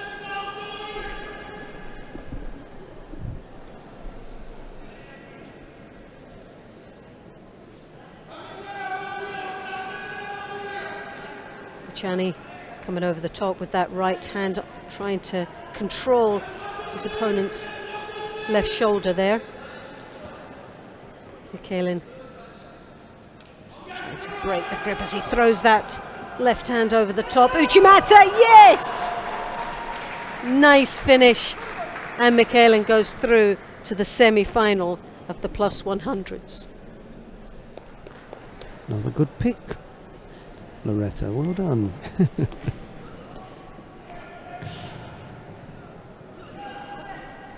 I wish I could pick the lottery numbers as well as I can pick these gold medalists. A lovely finish there. And Mikhailin's starting to look like a little bit like his older self there.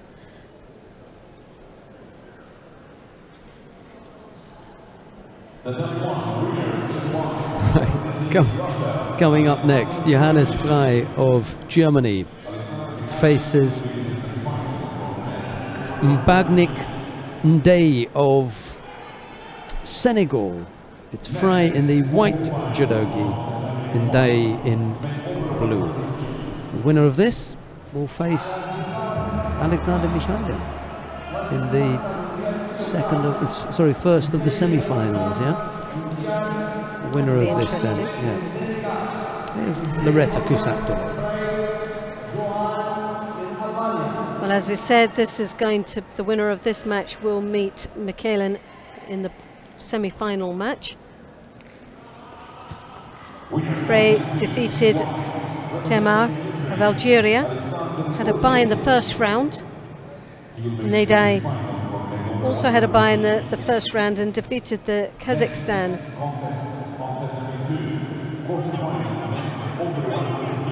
Zabarov. Usutagari there, oh, knocked him down. Wazari, as you can see, landed on the rear end but placed the hand down, which blocked the movement of and the flow of the actual throw. Nedai using his feet there to try and break up the German.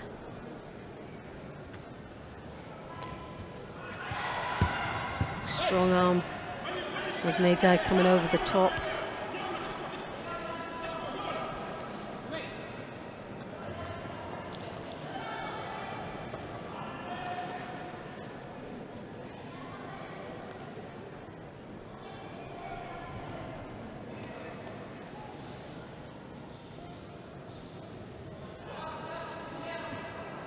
Well, Nedai, very strong looking man, isn't he, out there?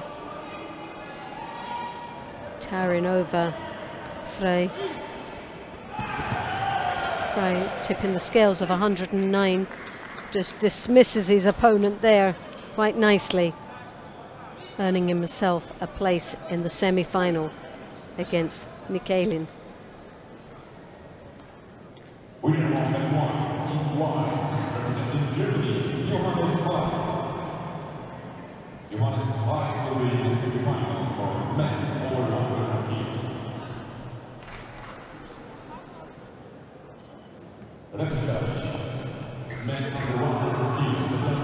Right, let's see who it is that we've got coming up next for you. Frank Wolf, anyway, is the referee in the middle, whomsoever it is that's coming on.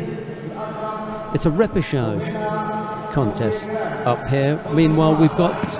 No, Anton Kribovokov has just won his contest down on mat number 2. There's a semi-final going to come up here next, so we can stay here to watch this repechage contest in the under 100 kilo category. This is Batyar Hojamu Hamedov of Turkmenistan. He's up against Kofi Krem Kobena of the Ivory Coast. It's Hojamu Hamedov in the white judogi, Kobena in blue.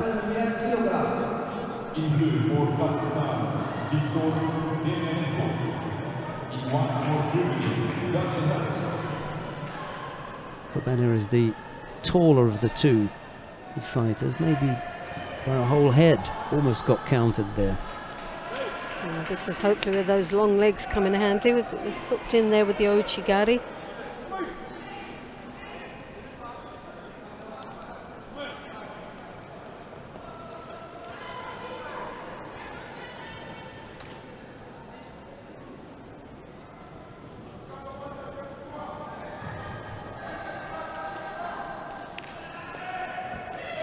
Iponsianagi, oh, that was probably one of the most upright Iponsianagis we've seen the whole weekend. Hardly any bend on those legs at all for Kobena.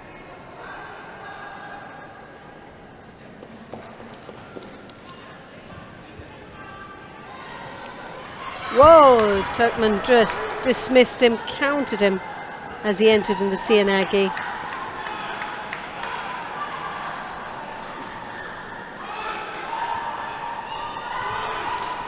And now into the Osakomi.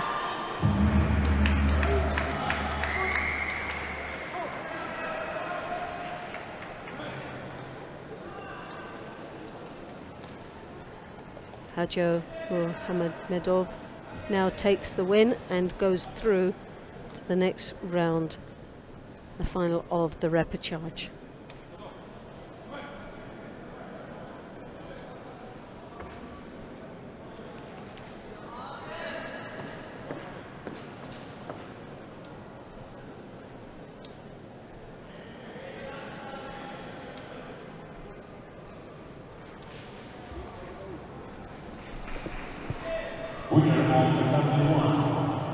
Well, I mentioned that semi-final, and here it is now.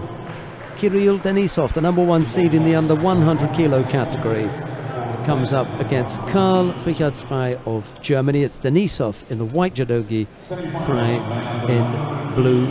1 versus 4. Luis Rivera of Puerto Rico is the referee in the middle for this one.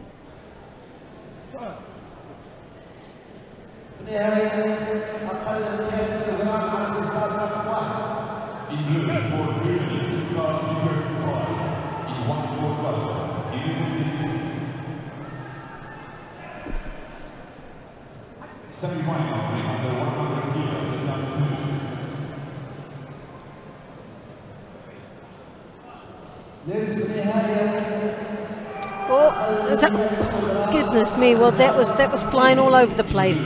Frey just had the final say in that exchange with that Koichigari.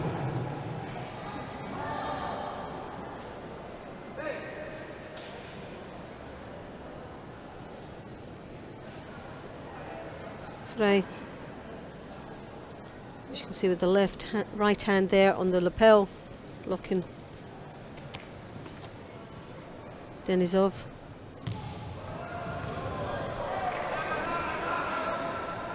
And down on mat number 2, Fonseca. George Fonseca is in his quarter-final contest. He's already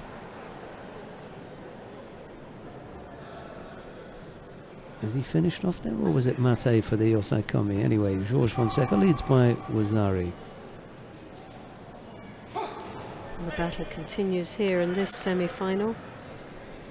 Denisov in the white there from Russia, and Frey of Germany in the blue. It's all over down on mat number 2 now. Fonseca winning out there. Denisov, high collar grip there, the left hand just controlling Frey's right shoulder. Head to head, both waiting for that little exchange and reaction from each opponent to set up the next attack. Oh! The Ashiwaza was there. It was a bit of a 50-50 really. Denisov looking to be on the controlling end of that.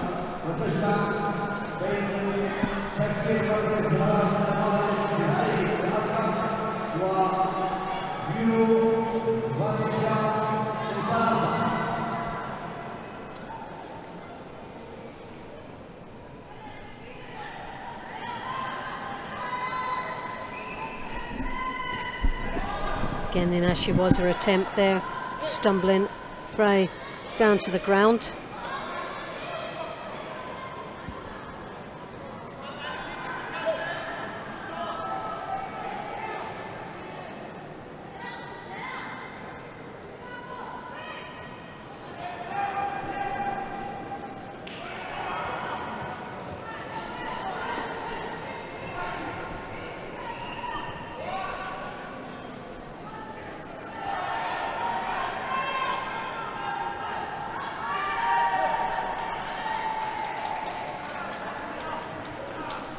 George Fonseca waits for the winner of this one.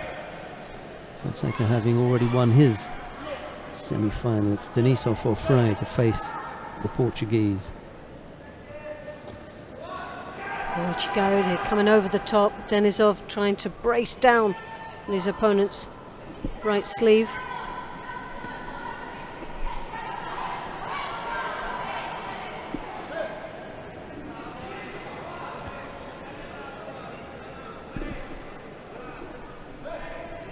Once more, Denisov comes over with the left, trying to trap the right shoulder of the German.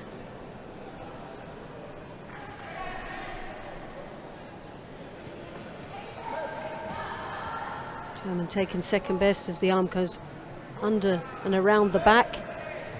But Denisov, as you can see, with that left hand, working with the side skip. Combination of attacks there. Really wasn't sure which way he wanted to go there.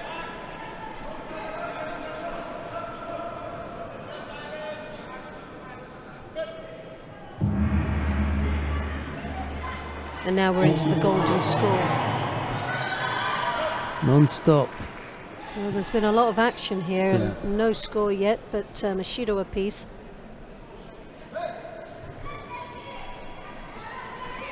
Denisov, the number 1 seed here in this competition.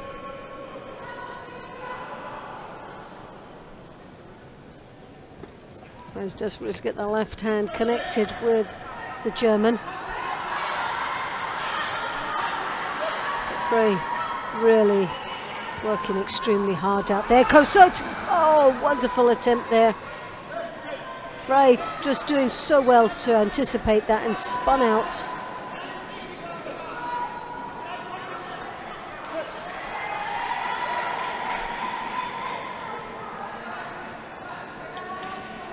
Ochigari, Uchimata from the German. It's 1-for-1 now, both very strong attacks.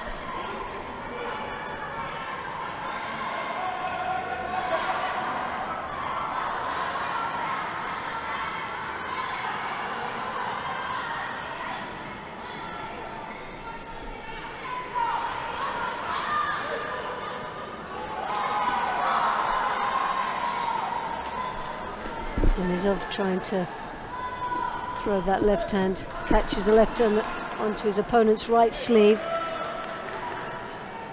Frey drops to his knees, will pick up a Shido, I think, for this. Well, he gets away with it. Oh, that's a surprise. Denisov picks up the second.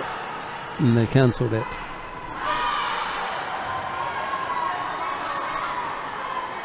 Well, the battle continues here, a minute into golden score.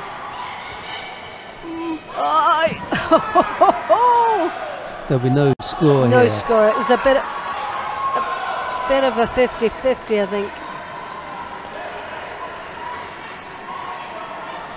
For me, that was no score. I wouldn't have given that a score, because although Frey initiated the first attack, Denisov slipped out, rotated to then counter. So it meant that Frey just lost control at the latter stage. Are they going to give Wazari to Kirill Denisov? Yeah, well, he rescued it and turned it around. So you can see that again, that would be interesting. Yeah, Freddie's got that under control. It's only a repechage contest coming up next, so we can spend a bit of time to have a look at this and explain why it is that they gave Wazari. Right, let's have a look at the action. It's initiated by Karl Richard Frey. He's attempting the pick-up here. There's the counter. And if you look at the left leg, that's it. Left leg went right round the back and swept both feet. Loretta Kusadol needed to see it once, hit the nail on the head. Yeah. You look at the left leg of Denisov. Swung right back and behind. That's what brings him Beautifully, down. that was it. That's the clincher. If you only look at Karl Richard Frey, you might say it's his score. Yes. If you only look at the top half of the bodies, both bodies, you might say, oh, there should be no score.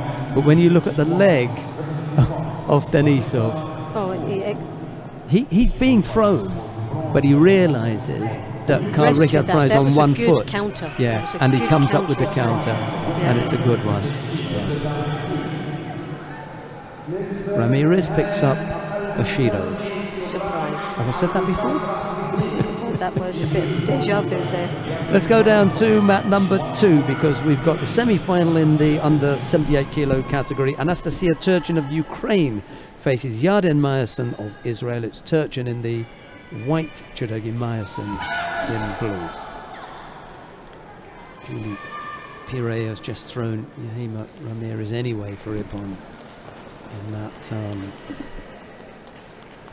repechage contest. We could have stayed there, I suppose, to see the #1 seed. I don't know whether it's going to be more interesting to watch Turchin or Meyerson or Dimitrieva or Zeke. Maisha Zeke against Anastasia Dimitrieva should really go to have a look at the #1 seed. Yes. Wait till they come to the mat. Right, let's go back down to mat #1. I'm sorry about that. We're going to go and have a look at Anastasia Dimitrieva of Russia. She faces Maisha Zeke of Germany. It's Dimitrieva in white judogi, Zeke in blue. Sorry, we're jumping around a bit, but as ever, you have the choice of whichever tatami you want to watch. If you want to see what's happening down on #2, you can click on 2 and you'll be able to see Turchin and Meyerson. There's no score in that contest as yet. And for us, it's really important to follow the possible potential medal winners as well on their journey to those final positions.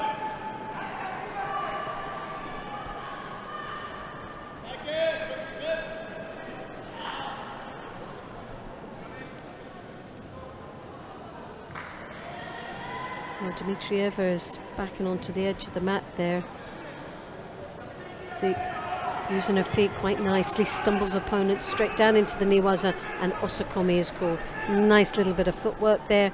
Can Dimitrieva get out of that position? Well,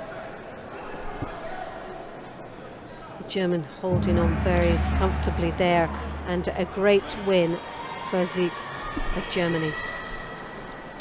Well, we were talking about the disappointment that the Russians may feel in not being able to produce a really top draw under 78 kilo category fighter. Anastasia Dimitrieva came in here as the #1 seed. You can't get more protection than that. There are only 12 of them, but she hasn't made it to the final. She really needed to take advantage of that. Maisha Zeke, however, has done exactly that. She's taken advantage of the situation. She's in the final.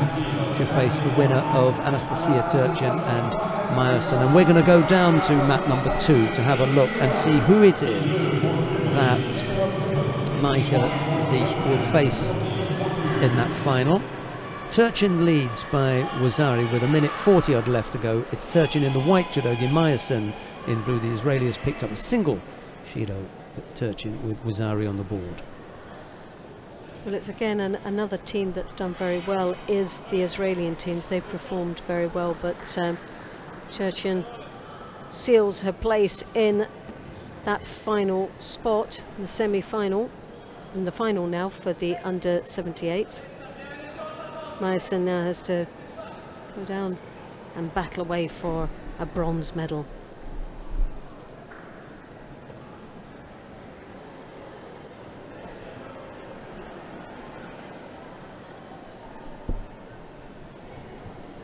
The #2 winner in white, representing Ukraine, Anastasia Turchin. There's another repechage contest coming up here. Fraser Chamberlain up against Kejao Nabali. Let's have a look at Nabali rather than going up to Bottio and Triple. That's a repechage contest up there. Let's have a look and see what Kejao Nabali can do against Fraser Chamberlain, because we did chat about Nabali earlier on and say how unlucky he was. Well, he's already been unlucky once today. Came up against Hussein Karl Musayev. He gave a good account of himself in that, but now finds himself in a repechage contest. We know he's a perennial finisher at 7 and 5. So if he was to stumble here, it would be a 7th place finish. If he gets past Chamberlain, then he'll have a chance of yet another bronze medal. Well, Chamberlain's another athlete that's starting to come through a lot more. We're seeing him more on these Grand Prix circuits. He was in Tunis at the beginning of the year and had a great performance, just missed out on a medal there. But one of the best performances I've seen for a long time from Chamberlain.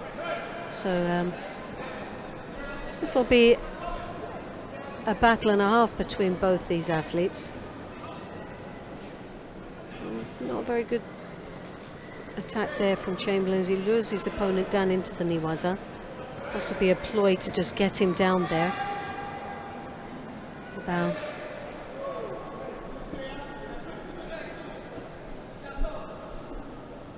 Throws the arm over the top towards the belt. Chamberlain gets the hips in through first. Bell just lets go of that grip under a little bit of pressure there.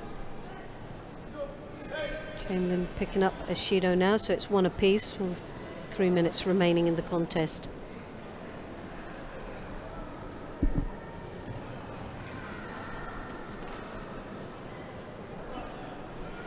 Nabal attempting a forward attack there, finds himself on the receiving end of the Niwaza.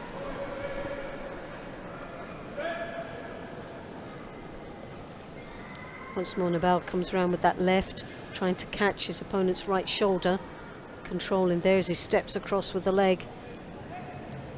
Can be a big thrower there, but Chamberlain anticipates that well, counters and scores a Wazari. But they decide to take that off. It just landed on the rear end rather than to the side.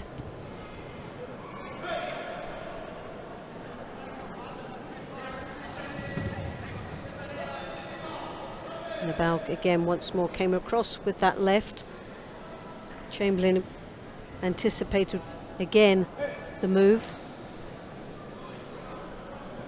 Tactically is very aware of the strengths of Nabal. Koso to, oh yes, what a throw. Not sure how the landing went there, but it was a big entry. And yeah, big entry, that's all it was. Spectacular, but unfortunately, well, Nabal did really well to turn onto his front. Turn out of that technique, because it was going for a big one there.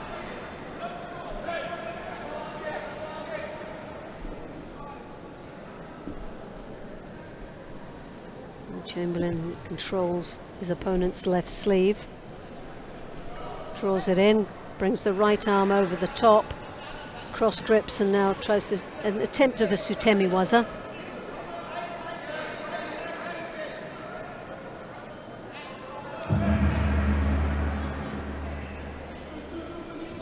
Bell comes in for a drop Sianagi. A little bit of a change from what he has been doing previously. Left hand once more deep into the back. Chamberlain with the right arm around the back too, but controlling a little bit better.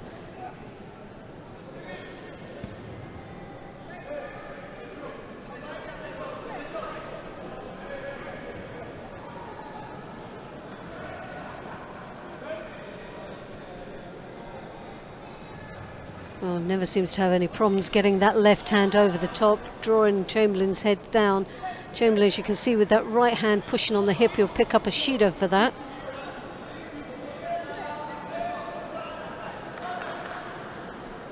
And there you have it, second Shido goes to Chamberlain. Once more, Nabal with the left hand over the top, right arm around the back for Chamberlain. Both very comfortable in those positions. Nabal wrapping the arm up, but Chamberlain feels the threat and drops to his knees. Bit of a false attack there. Got to be careful when you're two Shidos down. Koshiguruma attempt there, just the head got slipped out.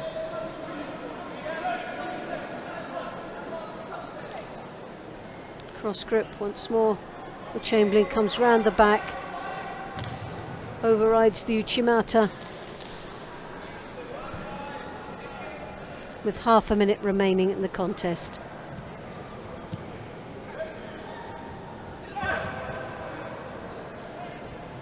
Well, very poor attack there, and Chamberlain got to be very careful now, as he knows he's got the two Shidos. False attacks like that could cost him the match.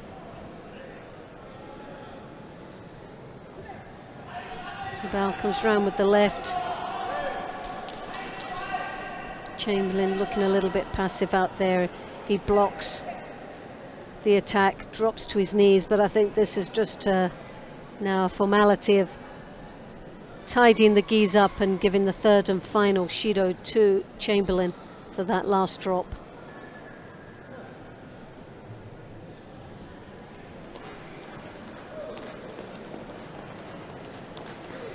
I think his coach knows as well. And Chamberlain disqualified. Hansel Kamaki on the third infringement, and Aval goes into the repechage final. Now we've been talking a little bit about Ketao Nabali from Ukraine. The minimum that can happen to Nabali now is fifth place. So he's there again. So I did do him a disservice this morning because he's there or thereabouts all the time. The number 1 seed, we've got both semi-finals taking place at the same time here, but the number 1 seed and current world champion, Nemanja Majdov, is on mat number 1. So we're going to go up there to see the final, to see that semi-final. If you want to look at Islam Bozbayev and Hussein Khan Musayev, they are on mat 2. Majdov in the white judogi, Grossklaus in blue. It's Grossklaus of Switzerland and Majdov of Serbia. And on mat number 2, it's Bozbayev of Kazakhstan and Khan Musayev of Russia. Sport for choice here.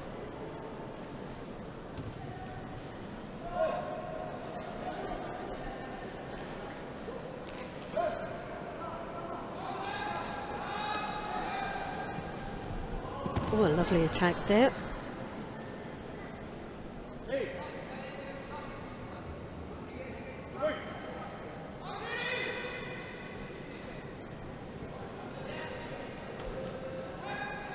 Well, Majdov starting to look a lot more livelier on his feet in this round. Great exchange in the opening seconds of the contest. The drop Sianagi. Grossklaus looking for an opportunity in the ground. As you can see, he's got that arm there. He's trying to rotate his opponent over his body. Majdov looking slightly too strong for his opponent to get that rotation, and referee has sensed that and called a mate to it.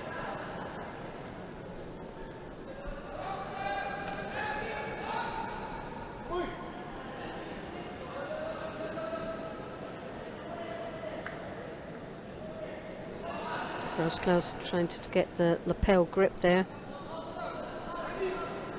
Majdov using his feet to break it. Koichi stumbling his opponent down. Serbian maintaining the control in this contest.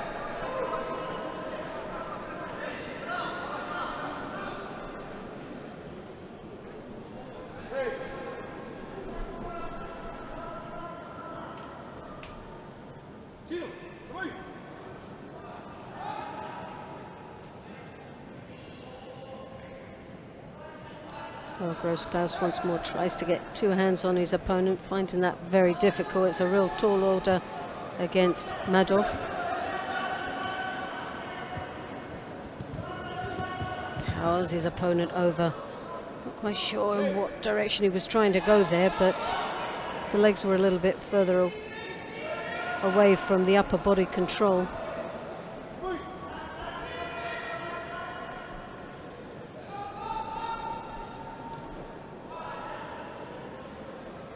Grossklaus travelling towards his opponent.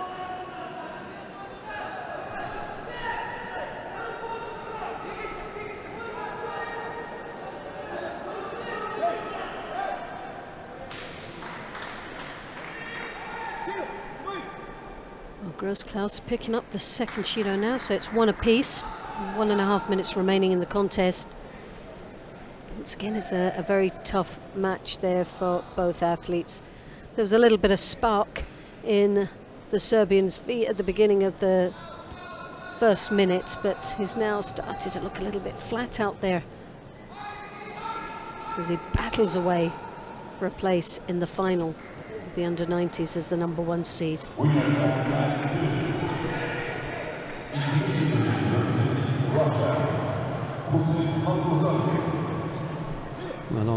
2, Hussein Kalmazaev has made his way into the final. Something that his brother didn't do yesterday. Sorry, I shouldn't laugh, you know. Not right.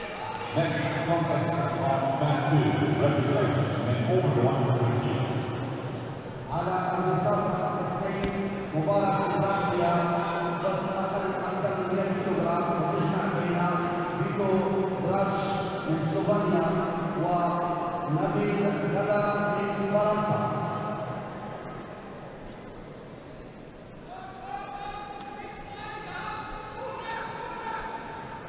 Well, Gross-Klaus with 2 Shidos now, and half a minute remaining.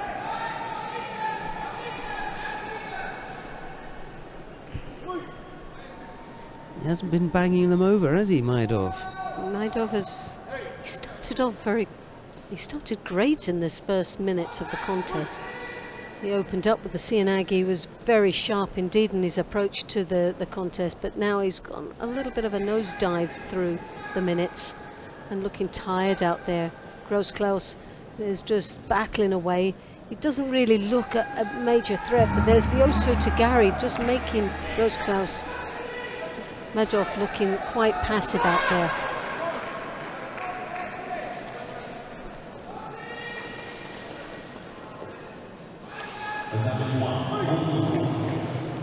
So we're into the golden score now, but as we know, Maidov in previous matches just seems to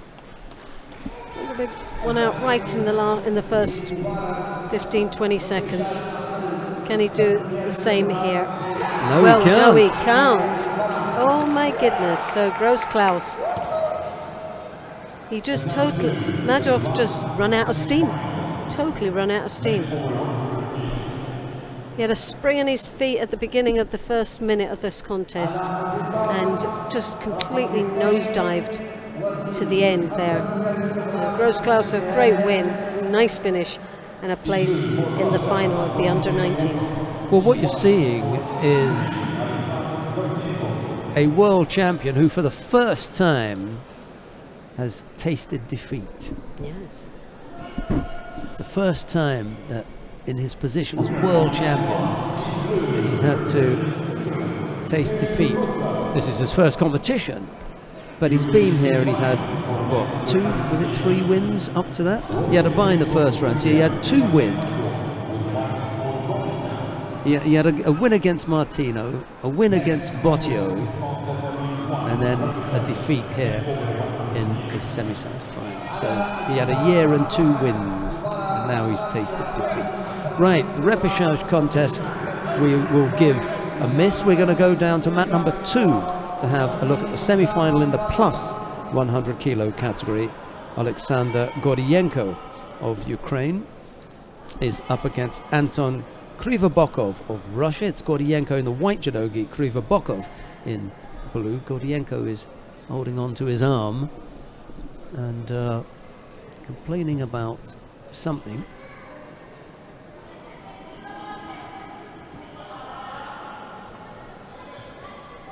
I don't think this is a case of Hansokumake.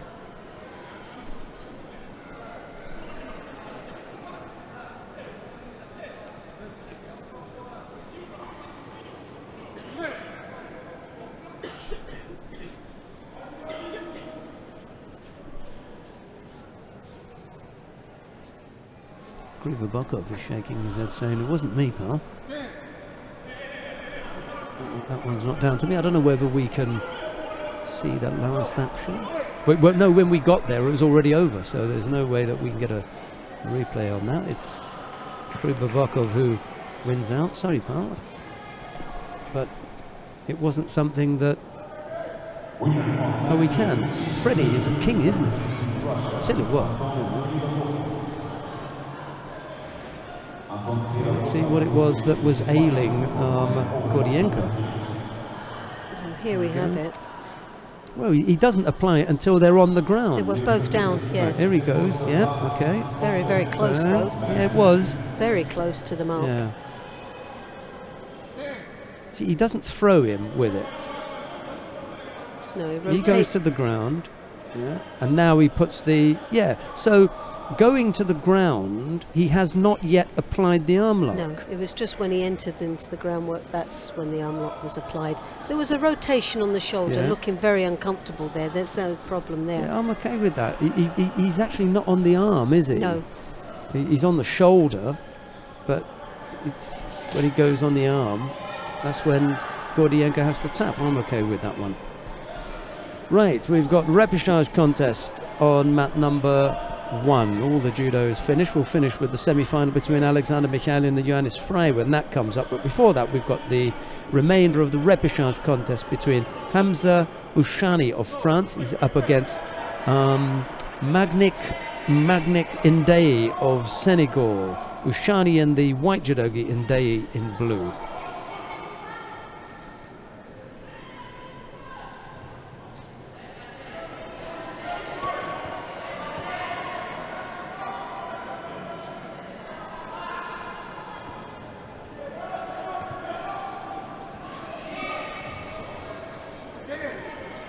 Oh, nice Chigari, but they're just run out of time. Referee calling mate.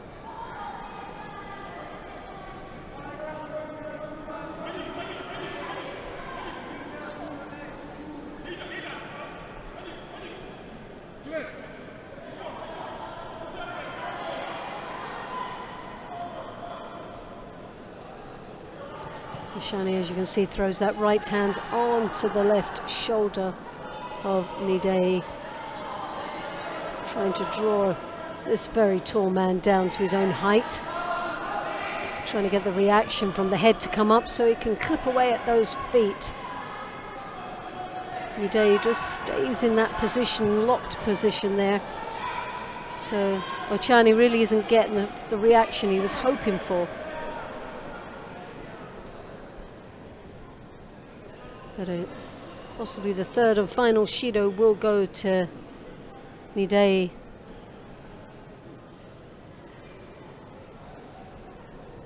He's done it again, hasn't he? Yeah. Wasn't he in that position before with 3 penalties? Well, he's very, very strong when he has control of his own upper body, but when he gets bent down, the head gets controlled. He looks very passive, but he doesn't seem to have the energy and power to react. And yeah, we've seen a match previous to that with Ndeye, and that was against, I'll tell you right now, that was against Frey of Germany.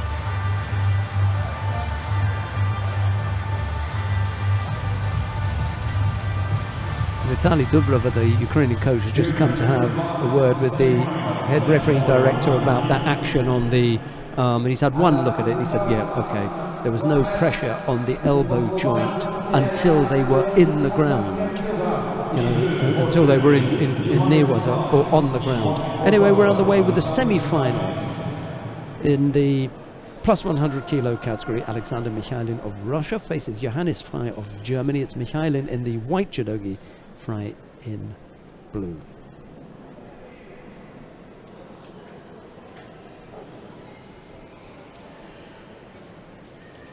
Mikhailin, you can see, throwing the left hand onto the right shoulder there.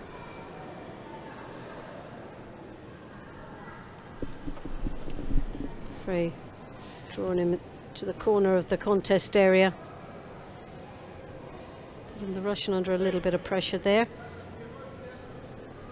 Shido apiece here in the first opening minute of this contest.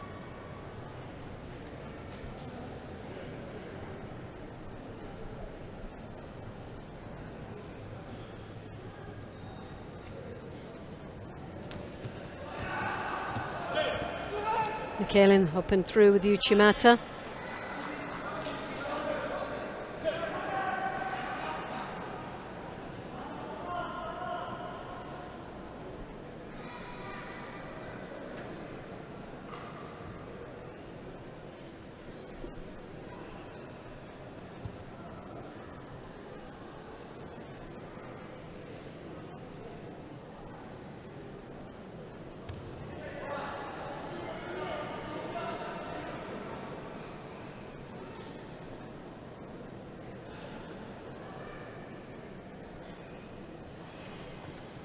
Well, Mikhailin, well, be careful there. He's broken the grip, but didn't follow it up with an attack, so that is a penalty. Mikhailin's got to be very careful on that. I'm quite sure he will pick up a shield. Well, he picks it for stepping on, but he also broke the grip and didn't follow it through with an attack. Look at the amount of time left here. Well, 2 minutes, not even halfway yet, just coming up to the halfway mark.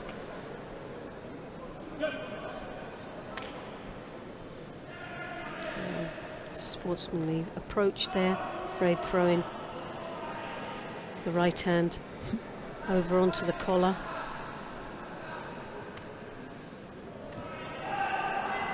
Very poor drop there from Frey.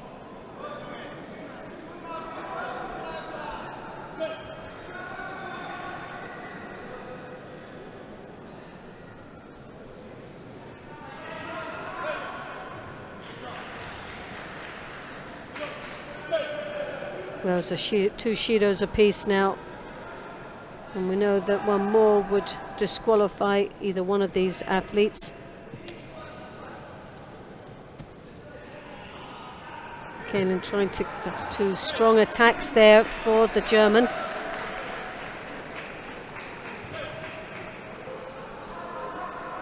So Mikhailin really nearly has to put an attack in now.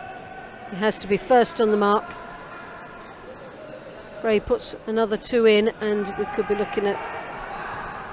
Oh, yes!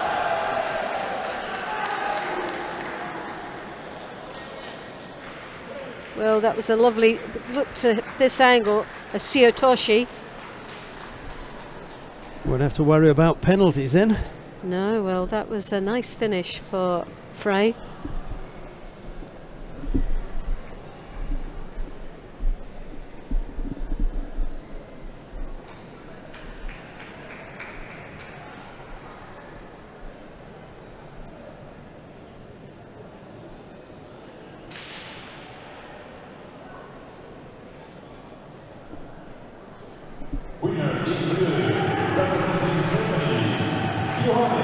Right, well, before we close, we're going to take a look at the 5 of the weight categories that we've got to bring to you in the final block, and the medal matches and the lineup. And then Loretta's going to give you her rundown on who she thinks may come out on top in the various contests. How does that sound? Yeah? Sounds fine from me. Right, okay, we can start by taking a look at the under 90 kilo category. The first of the bronze medal contests is between Joachim Bottio of Belgium. He faces Islam Bozbayev of Kazakhstan. Where's your money on that one? Bozbayev, for me, I think is still going to come through for a medal. He's had a good performance, so I think he can take that bronze. Okay, Kejal in the second bronze medal contest. Kejal Nabali, who we've spoken about at length today, is there or thereabouts once more. He's in the bronze medal contest. However, look at the draw and the people that he pulls. He faces the current world champion, Nemanja Majdov of Serbia, and this is probably the best time to be fighting Majdov. He's just back from a long layoff, but it's down to Nabali. Do you know what? I'm going to go with Nabali. I really want to sort of boost that boy's confidence. Like you said, the number 1 seed, Majdov, he's not been performing at his best. So this could be the time that he takes that bronze medal. Fingers crossed. Right, we'll see how that one goes.